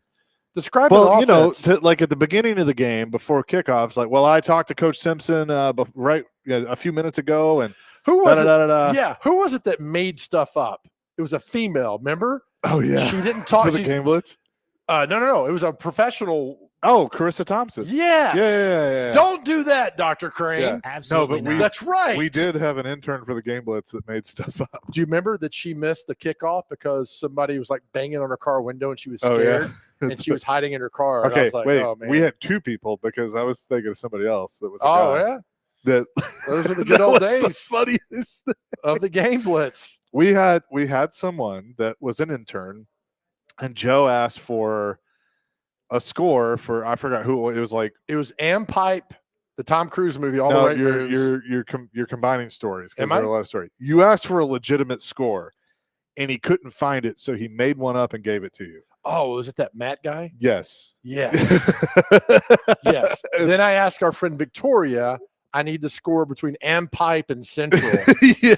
She spent hours. Finally, she said, Joe, I can't find this score. I'm like, it's Am Pipe. I mean, they got Georgievic, the safety. I mean, he's going to Furman. You know this. And finally, I was like, Victoria, I made those scores up. They're from a movie. I'm so sorry. Well, it's like sometimes Sunzo and I would give scores, and we go, Coach Boone's got it going down there. That's right, that Matt kid, because I would look at the scores after on the TWA.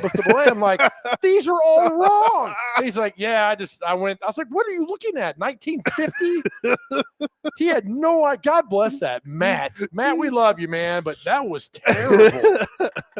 God almighty. I remember when we finally figured it out, like, he's either making this up or looking at the wrong thing. I think he gave us a score one time was like, I don't know, like 9-1. I'm like, no, this isn't right. What's going on here? Well, and I think where we finally figured it out is he gave a school that didn't exist anymore. Like it was a high school that had closed or something or changed names. I just don't know his mindset of where he went and got this. It was hilarious. Interns are the best when they try to do way too much and they do way too much. It isn't good. And it's just, we've all been there. I mean, I was an intern. You're an intern. Dr. Crane's an intern. We're all at some point we're an intern. And I get trying to get the edge, but man, that was something else. I was an intern during the sports revolution. Sorry about that. You've done quite well for yourself, despite being on that show. Some people would say I haven't, but some would say that I have. So foolish people. By the way, did you see last night Vrabel was asked about, I guess, a player, a report had gotten out that a player was going to have season-ending surgery. The team hadn't announced it. Vrabel hadn't announced it. And he got asked about it, and can you add any more on that? And he said no. And there was a pause, and they started to move on. He goes, but I'm going to find out who the rats are around here, and we're going to take care of that. Oh, I like that. Because clearly somebody within the Patriots has been leaking something. Oh, and man. We all know Vrabel doesn't care for that. He did. Have we ever figured out who was in his bathroom on draft night? It was his son. It was like his son's friend, but he wasn't actually doing what everybody thought he was doing. This is the weirdest thing I've ever seen associated with professional football.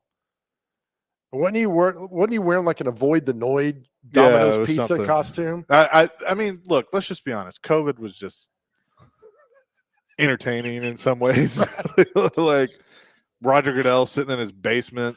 The draft was fun. Yeah. Because it was so different that went on that way. So it made me laugh to go back to all that. But no, I mean, Vrabel, again, outside noises getting inside to the locker room, things are going on. I don't think Vrabel should be concerned about that. Paul Kuharski has put out who will be out for the Titans tonight. Ooh. Ridley, Zeitler, Pollard, Cushenberry, Latham, Sweat, Winston, Spears, Landers, Sneed, Rakes. I don't know who that is. I mean, neither. Rikus. So that's all. So Latham's out too. Is Simmons on that list? I'm sorry. Did you say that? He is not. Okay. So I guess Simmons got his way, and he's going to play tonight. Why isn't Latham playing?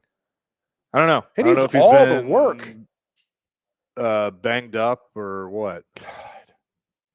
So, but that's who is out. Bob wants to weigh in on high school football real quick. Bob, what's up? Hey guys, how are y'all today? We're good.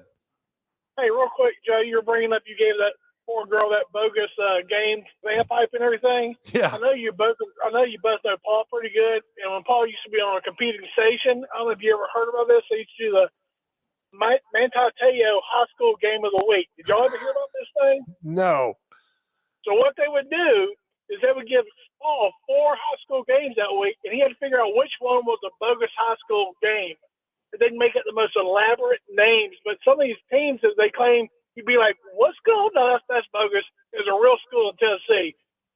Y'all know Paul. Reach out to him because I don't know y'all would do it. But All right. it was the high school Manhattan Game of the Week. Oh, I like that. That's pretty cool. I know I need to know more about that. That's funny because that. Paul, Yeah, Paul will definitely remember it. Yeah, you get names like that. In fact, we got a segment coming up we're going to do here in a week or two about names. Are they real or not? So stick around for that, Bob. Thank you, Bob. Appreciate the call. Coming up next, we're going to talk a little sports betting. Obviously, we were up at Circa earlier this week and had a lot of fun there, and we'll tell you a little bit more about what they have going on. Dave Ross is going to join us from VSiN. I'll get some college football thoughts and others with him. Coming up next, Chasing Big Joe, 102.5 The Game.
Chasing Big Joe, hour number 3, 102.5 The Game here on this Friday at Tennessee Precious Metals in Gallatin. Appreciate them for having us here today as we've been on tour this week. So maybe doing more touring here soon. Love it, Joe. man. Speaking, one of the places we were at was at the new Circa Sportsbook up at the Mint at Kentucky Downs in Franklin, Kentucky, the beautiful new VSiN studios that they have there. Dave Ross is one of the hosts for VSiN along with Jensen Lewis, and they'll be doing their show there. He joins us now on the program. Dave, how you doing? I'm doing great, guys. It's great to be with you here, and I'm so far in my short time in the Tennessee, Kentucky area, really enjoying it. Very, very big change for me from Vegas, but so far so good. I'm glad you guys were able to check out the new studio. It really is beautiful.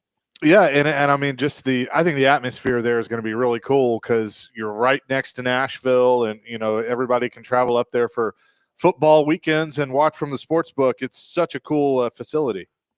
It really is, and I was able to, Derek Stevens, the CEO of Circa Sports, of course, I came in town on Tuesday before the big ceremony on Wednesday. We were able to go out to dinner and kind of catch up, and that was the whole idea that he was telling me and Jensen about, which was they thought, with the Nashville crowd not being that far, hop, skip, and a jump to get up there to Franklin, that college football, NFL season, that was the idea to get this thing launched before week 0.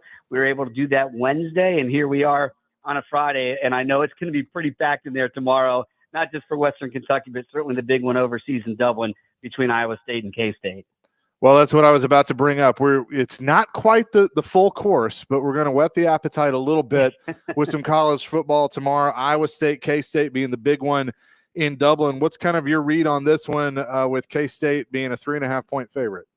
It's interesting because we had Kelly Stewart on. Kelly in Vegas is what she goes by in Vegas. She's there in Dublin. She's a K-State alum. And, I was waiting to get the whole Homer report from her on the ground there in Dublin. And I didn't get that sense, guys. I got the sense of no, this is really going to be exactly what the odds makers have made it, maybe potentially a field goal game here. 3.5, if you can get that hook, then I think it really could sway you towards the Iowa State side here. I do think because you have two, I think, elite quarterbacks that maybe longer shots to win the Heisman this year, but really good quarterback play that we would expect to see out of both guys here. I think the offenses might be a little bit ahead of the defenses here, and I know that total's been sitting around 50.5, 51. If it doesn't get unplayable, and to me unplayable would be over 51, I think you'd miss the best of the number. I do think we're going to get some points in this game, potentially in the high 20s here.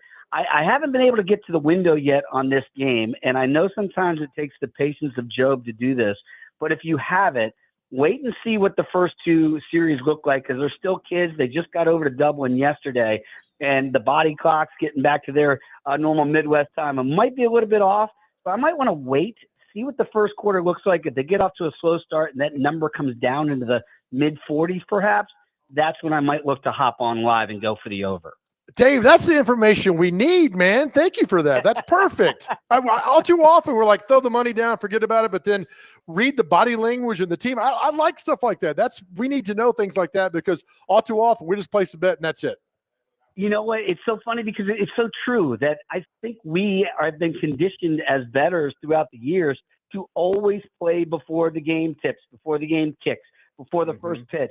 If you have the time to invest it and watch the game critically, you should never bet before the game. You should always hop in live because a lot of times the things we think are going to happen, they change dramatically and you get that sense right away. But it takes patience and you have to be on those screens a lot too, second screen on your live windows there to make sure you get those numbers because as we know in college football and certainly the NFL, you have to wait till they go to commercial break here for those numbers to adjust. But that is the best way, truly, to get the best of the number. But we're so conditioned to always I'm guilty of this as well, of always betting before the game, and then it goes terribly wrong. You go, man, if I just waited, I could have got a much better number. I love it. Dave Ross is with us, host of VSiN by the Books. Dave, when do you sleep? Never. I got to tell you guys, that was the big reason for the move for me from Vegas because Jensen being in Cleveland, of course, former reliever there with the Cleveland Indians, now the Guardians these days, on East Coast time. And boy, I was close. I was like, man, Nashville, what do we get with that? Well, we're still at that central time, but those 2 extra hours that I picked up from Vegas to here have been a godsend so far in my first couple weeks here. So I'm adjusting to the Midwest time, but it's much better on the body clock. How do you read the group of 5 schools? We know about Ohio State and LSU now. We know all that stuff. Like tomorrow, Sam Houston takes on Western Kentucky and Bowling Green. It's a huge Conference USA game. It won't get the publicity it probably deserves. But when you do something and then deep dive into the group of 5 schools like that, you need to know research more, right? Oh, man. Oh, absolutely you do. And again, when you're looking for those non-power schools and who's going to be able to make the college football playoff, again, I think the Boise game is going to be very, very important next week to see what they can do. Sam Houston State, that number, by the way, sitting around 10. A lot of the sharps that I talked to at our network that have done really that work that you're talking about here, get inside those numbers, they say it should be around 8.5. So you might be getting a 1.5 advantage on the Sam Houston side. I know that's not what they want to hear in Franklin, of course, because they're going to have a watch party there for the Hilltopper fans. So it should be a great crowd. But again, it's not a play that I've gotten to yet. I'll tell you this, maybe if the Hilltoppers go up 7-0 early, and then all of a sudden you think this is going to be the route is on, and you can get Sam Houston State at, say, plus 14, 14.5, that might not be a bad angle because, again, it feels like you're already getting the better of the number at 10, but I'd like to wait, hope they fall behind a little bit early, get me over 2 touchdowns, and I'll take that and hope for the best in that third quarter, or second half and beyond. So I am very curious about a team that's also going to play tomorrow that is in your, I guess, former backyard, and that is Dan Mullen and the Rebels of UNLV. This could be an interest. I've even talked to some people that are predicting them to be the group of 5 representative in the playoff. Like, what has Dan Mullen done there with that team, or is doing there in his first season with that team that has everybody so intrigued by them? Well, I'll tell you this. People were really intrigued about this team last year, and then we saw the quarterback transfer after week 3 because he wanted more money and said, I'm not going to play anymore. This is the new day and age that we live in now with NIL and beyond. And now with Dan Mullen coming in there, they have a lot of talent, and it was eminent. And you could see it last year with that squad. So not obviously all the same guys coming back, but Mullen's going to want to run things up early. I know you got to lay a big number, about 26.5 out there.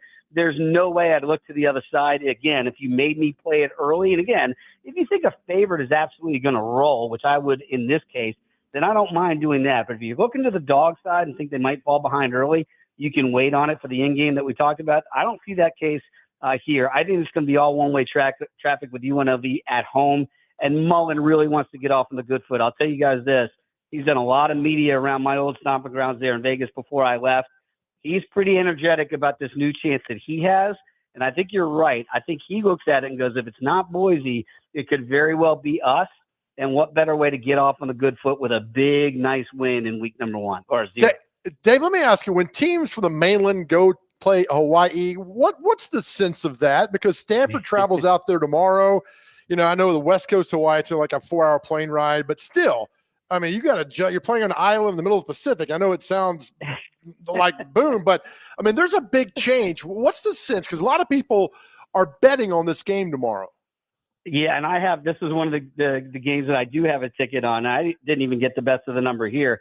I played Hawaii at 1.5. It's now up to 2.5, and you go, wow, you got a point in the right direction. Well, I was actually late to the party there because this game opened Stanford as about a 2.5 point favorite. It's all the way flipped all the way around to 2.5 the other way. So, that's a good 5-point move that we've already seen here on this game.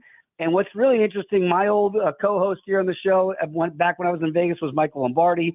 We all know now that he's reunited with Bill Belichick at UNC as the GM. And you look at this situation with Andrew Luck coming into Stanford as a GM. Still bizarre to talk about it in those terms for college football, but that's what he is. He's the GM. You got Frank Reich coming in there. We know he's going to be a stopgap head coach just to kind of help out here. His buddy, Andrew Luck, and they have a great personal relationship, but he's not going to be long for the game here to coach Stanford. I don't see Stanford having a whole lot of talent, if we're being honest, on the farm. And Timmy Chang in Hawaii, talk about the media rounds that they made in Las Vegas at Circus Sports there. He's pretty excited about the prospects of the Rainbow Warriors this year. Good quarterback play. We think Hawaii should be able to move the ball here on this Stanford team that just, if we're being totally blunt, is not overly talented at all. Going out there to the mainland, I do think this is a good spot for Hawaii. So laid the 1.5 here. Don't know if I want to, if I'd play it if it got to 3, because I think that might be the last line of demarcation for me. I do think you'll see 3s before we kick it off tomorrow night there. And you know what that game is, guys. It's the last chance to dance. If you had a bad day, maybe in Dublin, some of those other games, just beware of that, of blindly betting that last game to try to get it all back. You got a whole NFL slate coming up in a couple weeks, and week 1 in earnest next week in college football. If I laid a bet down that Dave Ross could name all 136 college football coaches, could you? Not even close. Oh, Take the get under. out of here. Whatever number you set that at, give me the under. There is all 136. You got to be crazy. Oh, I think you could. I mean, you know about Hawaii football probably more than Timmy Chang does. that is definitely one of the teams that I'm keeping my eye on, and certainly from a bettor's perspective, because I do think you're getting some pretty good numbers on that team. I think they're going to be very competitive early, and I'd be surprised if they lost to Stanford tomorrow. All right, Dave, give me this on the way out. A long shot to win the Heisman this year, because I feel like the last few years, you can make money if you pick it early enough. I mean, Marcel Reed's a guy from here, kind of taking the reins at Texas A&M. He's got some pretty good odds, but is there somebody that stands out to you? Well, I don't know that I want to go too far down the board. I know everybody's going to be looking at, Arch's kid there in Texas, and that's going to be the short shot on the board. But if you wanted to get just maybe have a little bit of fun with it, I do kind of like the K-State quarterback. I know you're going to be getting about 25-1 is what I'm seeing right now on the screen. And I think the quarterbacks tomorrow, certainly with Iowa State and K-State, could both be in play. Not the longest of guys on the board, but one other name I just want to throw out there, and this is at Syracuse with Angeli coming over from Notre Dame as the transfer there. I think what Heath Brown's got going on at Syracuse all of a sudden, you saw it with Kyle McCord last year coming over from Ohio State. That might be a quarterback factory now. He's going to put up some really good numbers from everything I've heard. I'm seeing about 100-1 if you want a real long shot. Look for Angeli. I know Syracuse people are down on them this year after the great year they had a year ago. I am not one of those people. It's a really tough schedule.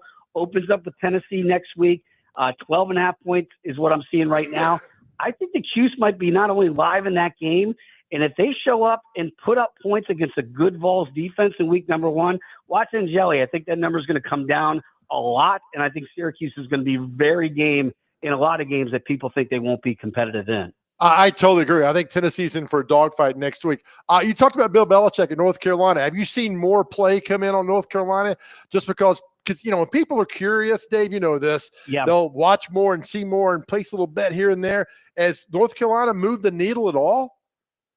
They have, and I don't know that that's proper. I do think it's because when you talk about Lombardi and Belichick reunited again, people are going to want to bet that side blindly. This team was 0-7 at home ATS last year. I mean, if you didn't win a dime on UNC football at home this year. And as long as Michael is not listening, since we're still buds, I would be looking to fade Carolina. If you made me, and I know Michael's going to be like, no, we're going to be better than you guys think. He understands how this works in what we do at VSiN and beyond. But they're going to have to prove it to me. Clearly, they have more talent. And when you have an actual GM going out there and using a payroll to get guys in there, they're going to be more competitive this year. But, guys, I think the market is way overreacted in year number 1 for Bill Belichick. I think it's a story that a lot of people want to see succeed for obvious reasons.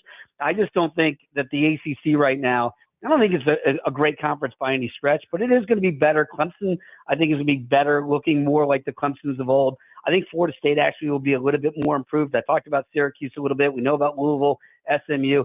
I just don't see where UNC in that pecking order can really come out on top. So to me, they're a middle-of-the-road program in the ACC at best.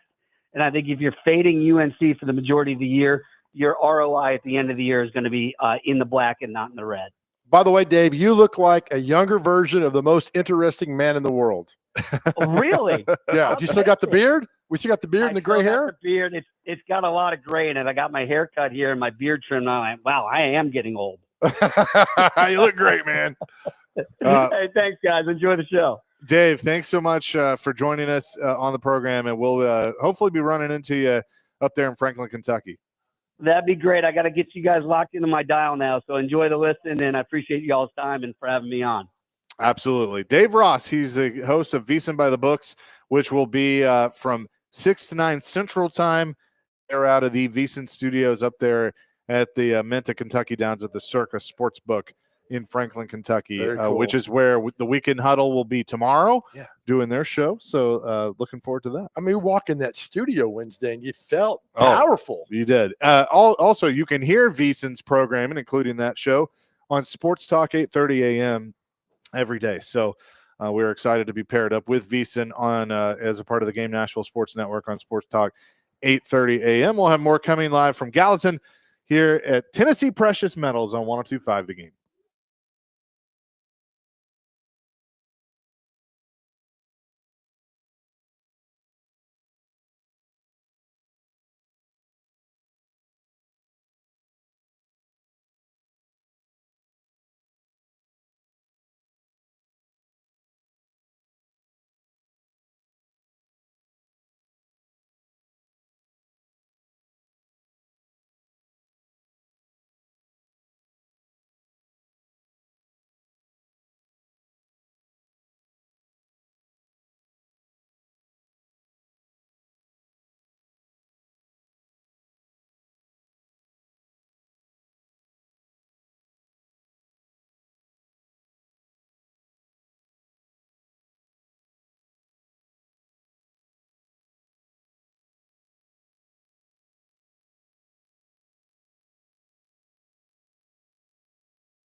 Chasing Big Joe, 102.5 The Game on this Friday. We're at Tennessee Precious Metals in Gallatin.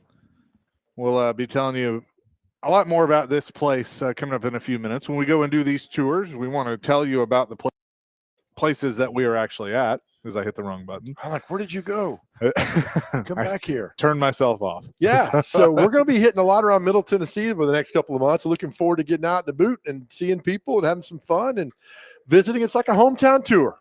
Yes. All yes. we need is Can Man. Who? Can Man was this thing at Channel 2 that would very rarely show up when he was supposed to. And then when he did show up, it was great. But people forget about the Can Man. Yeah, I didn't even know about it. No. I'm here to tell you right now, we don't care. Let me tell you, we don't care. Thank you, Steven. Appreciate that. Davis Nolan going to sign off tonight, so looking forward to that. Yeah. Well, not looking for. We're gonna miss Davis, right. But it'll be cool. 6:30. I think they're doing a special for him on Channel 2, and really happy to have Davis on our show yesterday. And it was great, man. I'll never forget. Davis and I were in the sports office when Vince Young led the Titans on a 99-yard comeback. The last-second pass to Kenny Britt in the end zone, and they had played terrible versus the Cardinals that day, and they won that game. I remember we were all going crazy in the sports office. That's my favorite Davis Nolan memory of watching that drive, Vince Young down the field versus Arizona Cardinals in '99. That was a beauty. That is for sure.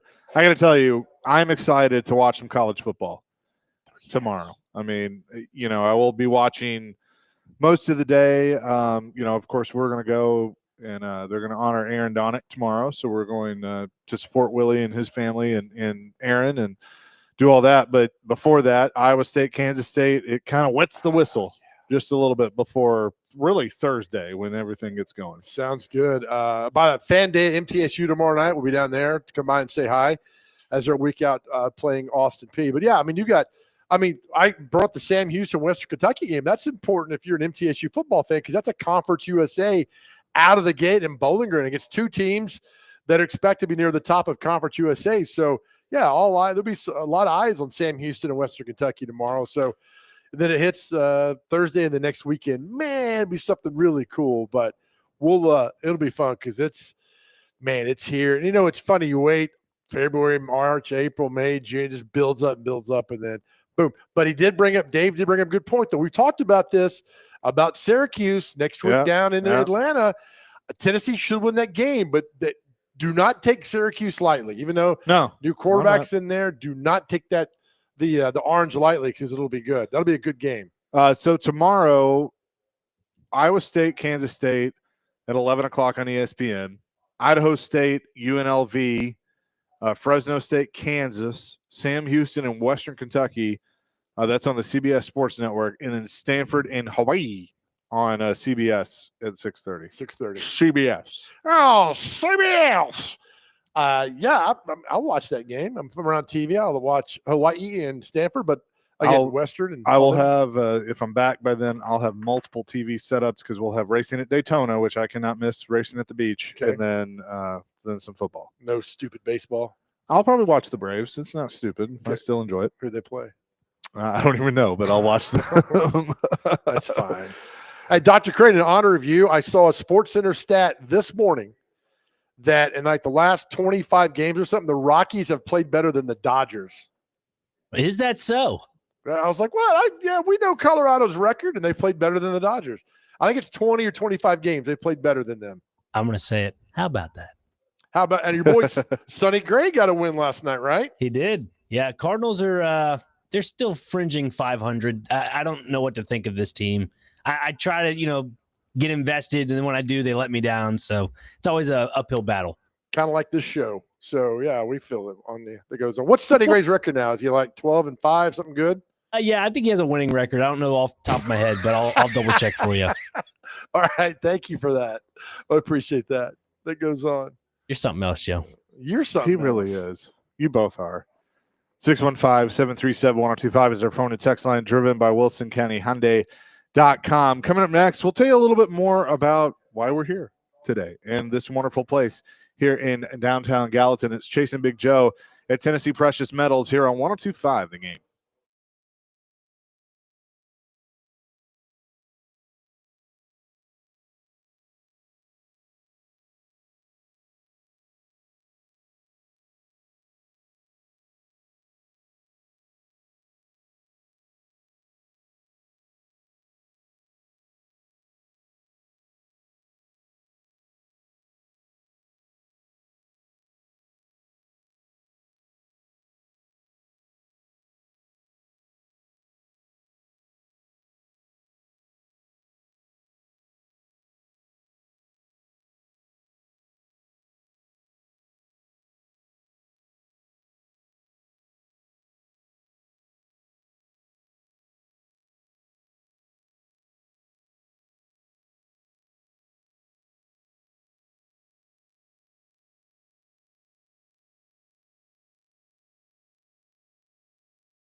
Chasing Big Joe, 102.5. The game on this Friday live at Tennessee Precious Metals in Gallatin, Tennessee. We'll tell you more about that in just a second. By the way, Wes and Hermitage on our text line, driven by WilsonCountyHonda.com, said, fun fact, the Titans' longest winning drought against any team is the Cardinals. Is that right? Was Vince's 09 would be the last one. He lost. Remember, they lost in 21 here when Luan gave up 80 sacks. Yep. They lost in 17 out there with Malarkey. 13 would have been. Yeah, I guess so. Huh. Thanks, Wes. Good call, Wes. That was good. Like I said, all show long we have been at Tennessee Precious Metals here in Gallatin. Preston Repon is with us. Did I say that right? Yeah, that's right. Is Preston was easy to say. So yeah, that's the easy part. That works out. Yeah. You're here in beautiful downtown Gallatin. So tell us a little more about this place. Well, I opened up in October of last year. It's been quite an adventure. I'm very blessed to be here. Joe's been fascinated, by the way. That's amazing. Your store's amazing. Thank you. It's been it's a great business to be in. My goal in this business is to serve the community.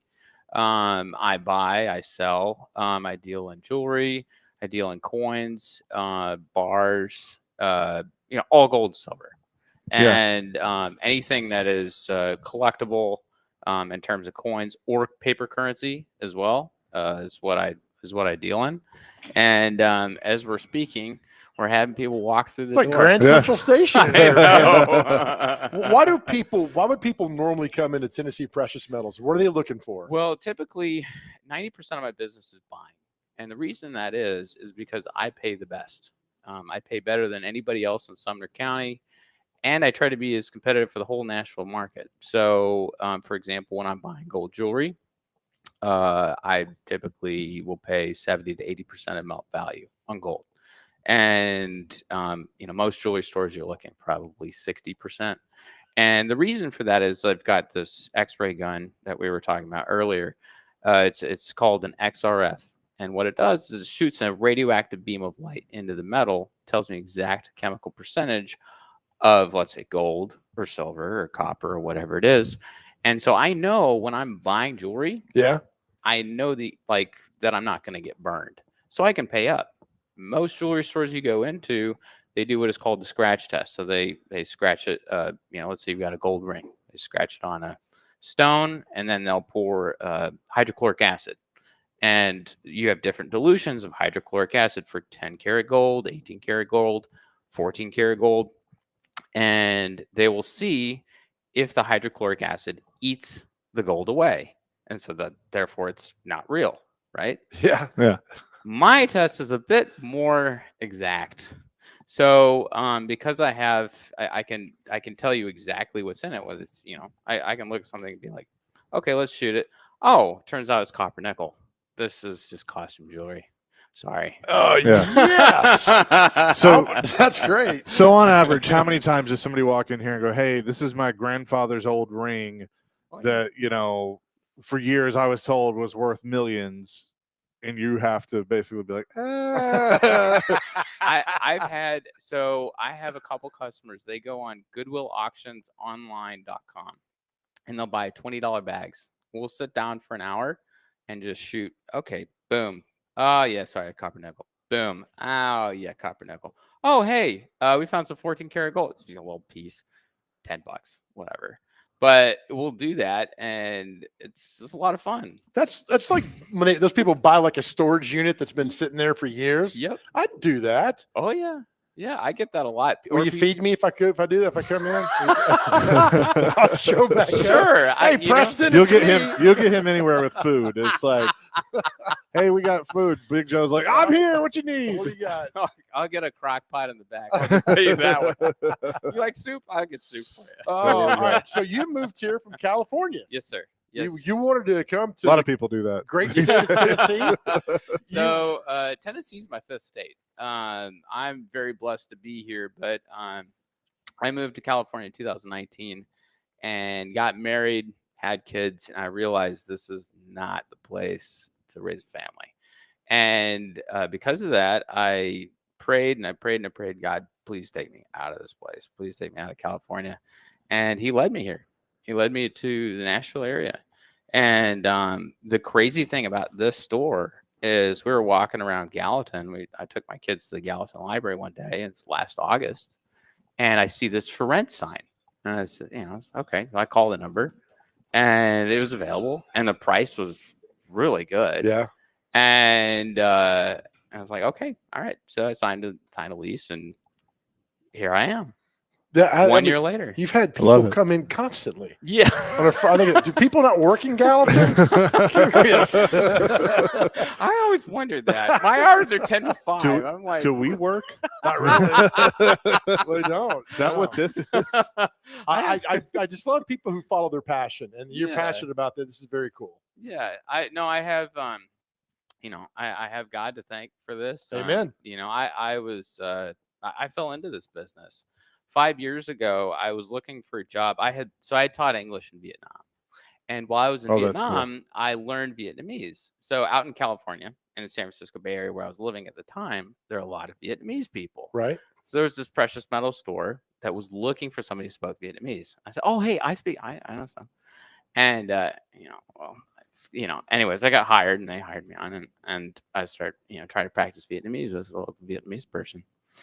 And he just stares me blankly in the face, like, what? Oh no! But it all worked out. I was very blessed. I got promoted. I opened up a store in a suburb of San Francisco, and after 3 years, I knew that it was time for us to leave. And by the time I got to the Nashville area, I knew that this is what I wanted to do. Sure. My experience, sure. I've got the ability. I know how to run this as a business successfully. And, I knew that, let's grab him. And, I knew that it's how to make it profitable. I knew, how to run it properly and also be fair to people. Yeah. Yeah. And that's the thing is like, my goal in running this business is I want to be fair to everyone I deal with. And I want to give them the best customer service. I want to treat them the way they want to be treated. And, I use the Holy Spirit whenever I'm dealing with customers. It's like the Holy Spirit is flowing through me to bless you. And it's a blessing. Can't go wrong. So TennesseePreciousMetals.co. Yes, sir. Yes, is the website. And, of course, 123 Southwater Avenue here in Gallatin. Uh-huh.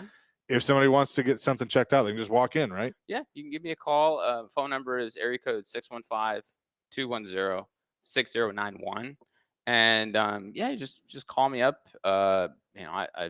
If you've got like Ike dollars, Eisenhower dollars from 1971 to 1978, 9 times out of 10, they're just $1. Yeah. Go spend those things. Sorry, Chase. Sacagawea dollars.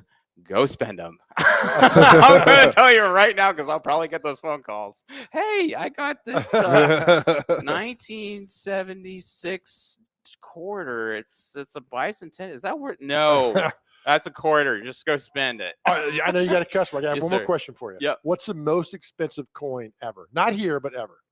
So the most expensive coin that is sold in the United States is a 1933 $20 gold piece. And the reason it's so expensive, so it sold 4 years ago in 2021 for $20 million. Oh, wow. And the reason it is so expensive is that there were only 1 out of 8 that escaped the United States Mint in 1933 when they melted down all their gold. Wow. 1933 is the year that we made gold illegal. Personal gold ownership was made illegal in the United States for average citizens for over 5 ounces. And it wasn't made legal again until 1974. You just gave Nicolas Cage his next movie. Well, and the crazy thing about that one $20 gold piece is that a Treasury employee snuck out with 8 of them. Wow. So the other 7 that are in existence are still illegal to this day to own. And I don't understand how the one that was auctioned off, it's been auctioned off twice in the past 25 years, how it is legal. It makes no sense to me, but technically the other ones are still illegal. I need to look Wow. this up. This is good. Preston, thank you, Bubba. Yeah, thank you, Preston. My pleasure. Preston Yeah, Rupon here with us Really at Tennessee Precious Metals, and we appreciate him for having us today. We'll have more coming, including what day is it, celebrity birthdays, and the mashup here on Chasing Big Joe, 102.5 The Game.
McJoe, 102.5 The Game here on this Friday at Tennessee Precious Metals. Appreciate them for having us today. Coming up tonight, 6 o'clock, the Game Blitz. Connor Newt, Parker Kelly, they will do a pregame show going around the mid-state outside of what we have in our Metro Game of the Week and kind of previewing some of the big games. And then at 6:30, we'll take over for pregame for Maplewood hosting McGavick and the Fighting JoJo's. And then the Game of the Week with yours truly, Coach Bubba Spears and Nick Frazier, kicking off just after 7 o'clock. We're excited about it. And then Connor and Parker will take over again for the post game in the game blitz and take you to 11 o'clock or thereabouts tonight with scores across the mid-state. Love it. I love getting the car on Friday night and hearing all that. It's just special, man, and it always means something to me. You can also hear Greg Pogue and Coach Bubba Spears and Craig Ladd break it all down tomorrow morning at 9 on 94.9 The Fan, and then one-on-one with Greg Pogue. Vicky Yates, the Nashville TV legend, will join him tomorrow for one-on-one at 10 o'clock. So really looking forward to that. With that, let's get to what day is it and celebrity birthdays. And, of course, I have closed out – I closed it out. I know it's Jarrett Companies, Inc., above and beyond industry standards, proud sponsor of Celebrity Birthdays and What Day Is It, but I don't have which read it is today. All of your commercial construction needs under one roof, JarrettCompaniesInc.com, above and beyond industry standards. There we go. Well, there you go.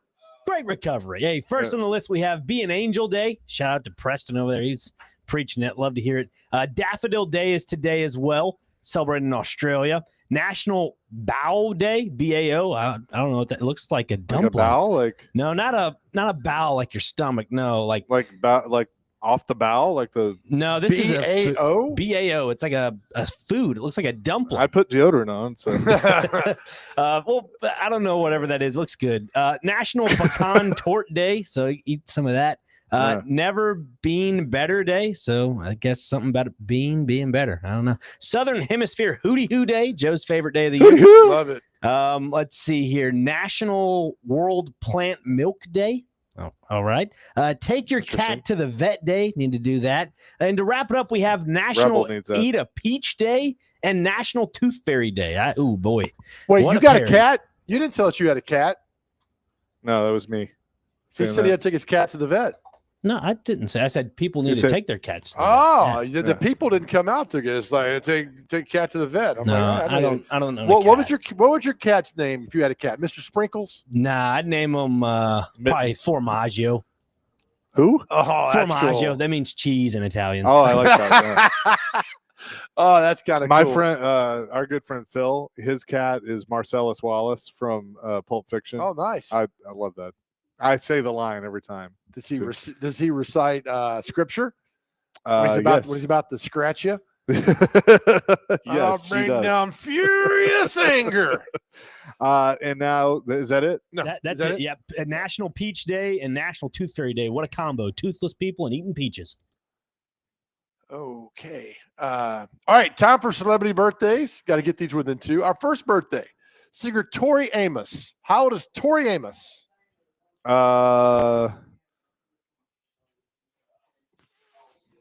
43. 55. 62. The very funny Ty Burrell from Modern Family. How old is he today? 58. 62. 58 exactly. Kristen Wiig from SNL. 43. 50. 52. Dr. Crane's nice. on the board. Chase up 2-1. Show off. James Corden. I miss him on TV. He was funny. I'm going to say 44. He was the guy that did like the late night show, right? Yeah. The carpool karaoke. Oh, yeah. 48. 47. Dr. Crane's tied it up. Dr. Crane, you should get this one, but Chase goes first. How old is Dua Lipa or Dua Lipa? Is it Dua Lipa? 23. 28. 30. Wow. Knew you'd get it, pal. 3-2. The guy who created The Sopranos, TV writer producer David Chase, as in Chase McCabe. Great name. 77. 79. 80. Dr. Crane's up 4-2. Correspondent Steve Croft from 60 Minutes. 64. 70. 80. Country singer Colin Ray. I love Colin Ray. 62. 59. 65. Singer Roland Orzabal, lead singer of Tears for Fears.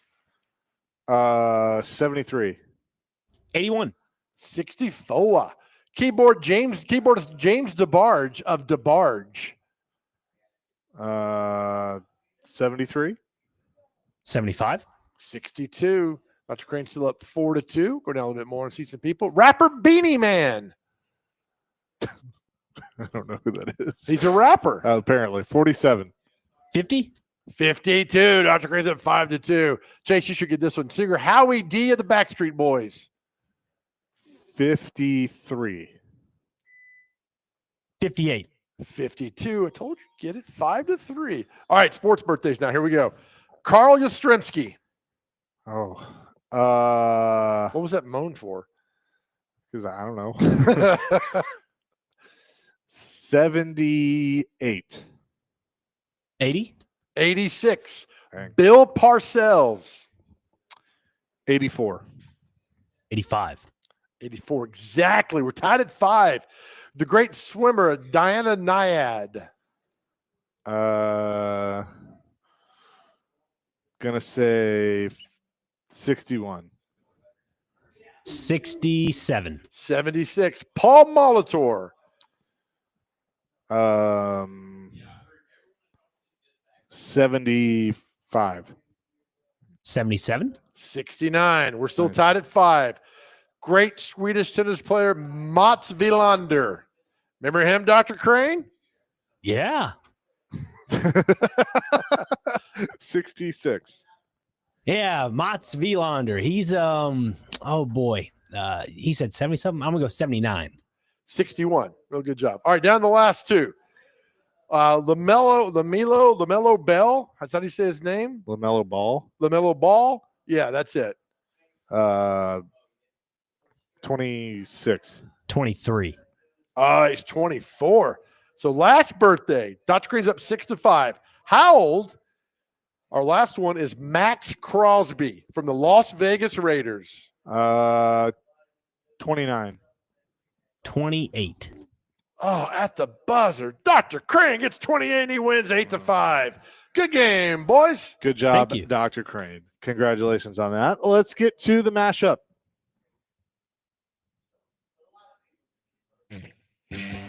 It's showtime, folks. Welcome in, Chase and Big Joe, 102.5 The Game here on this Friday.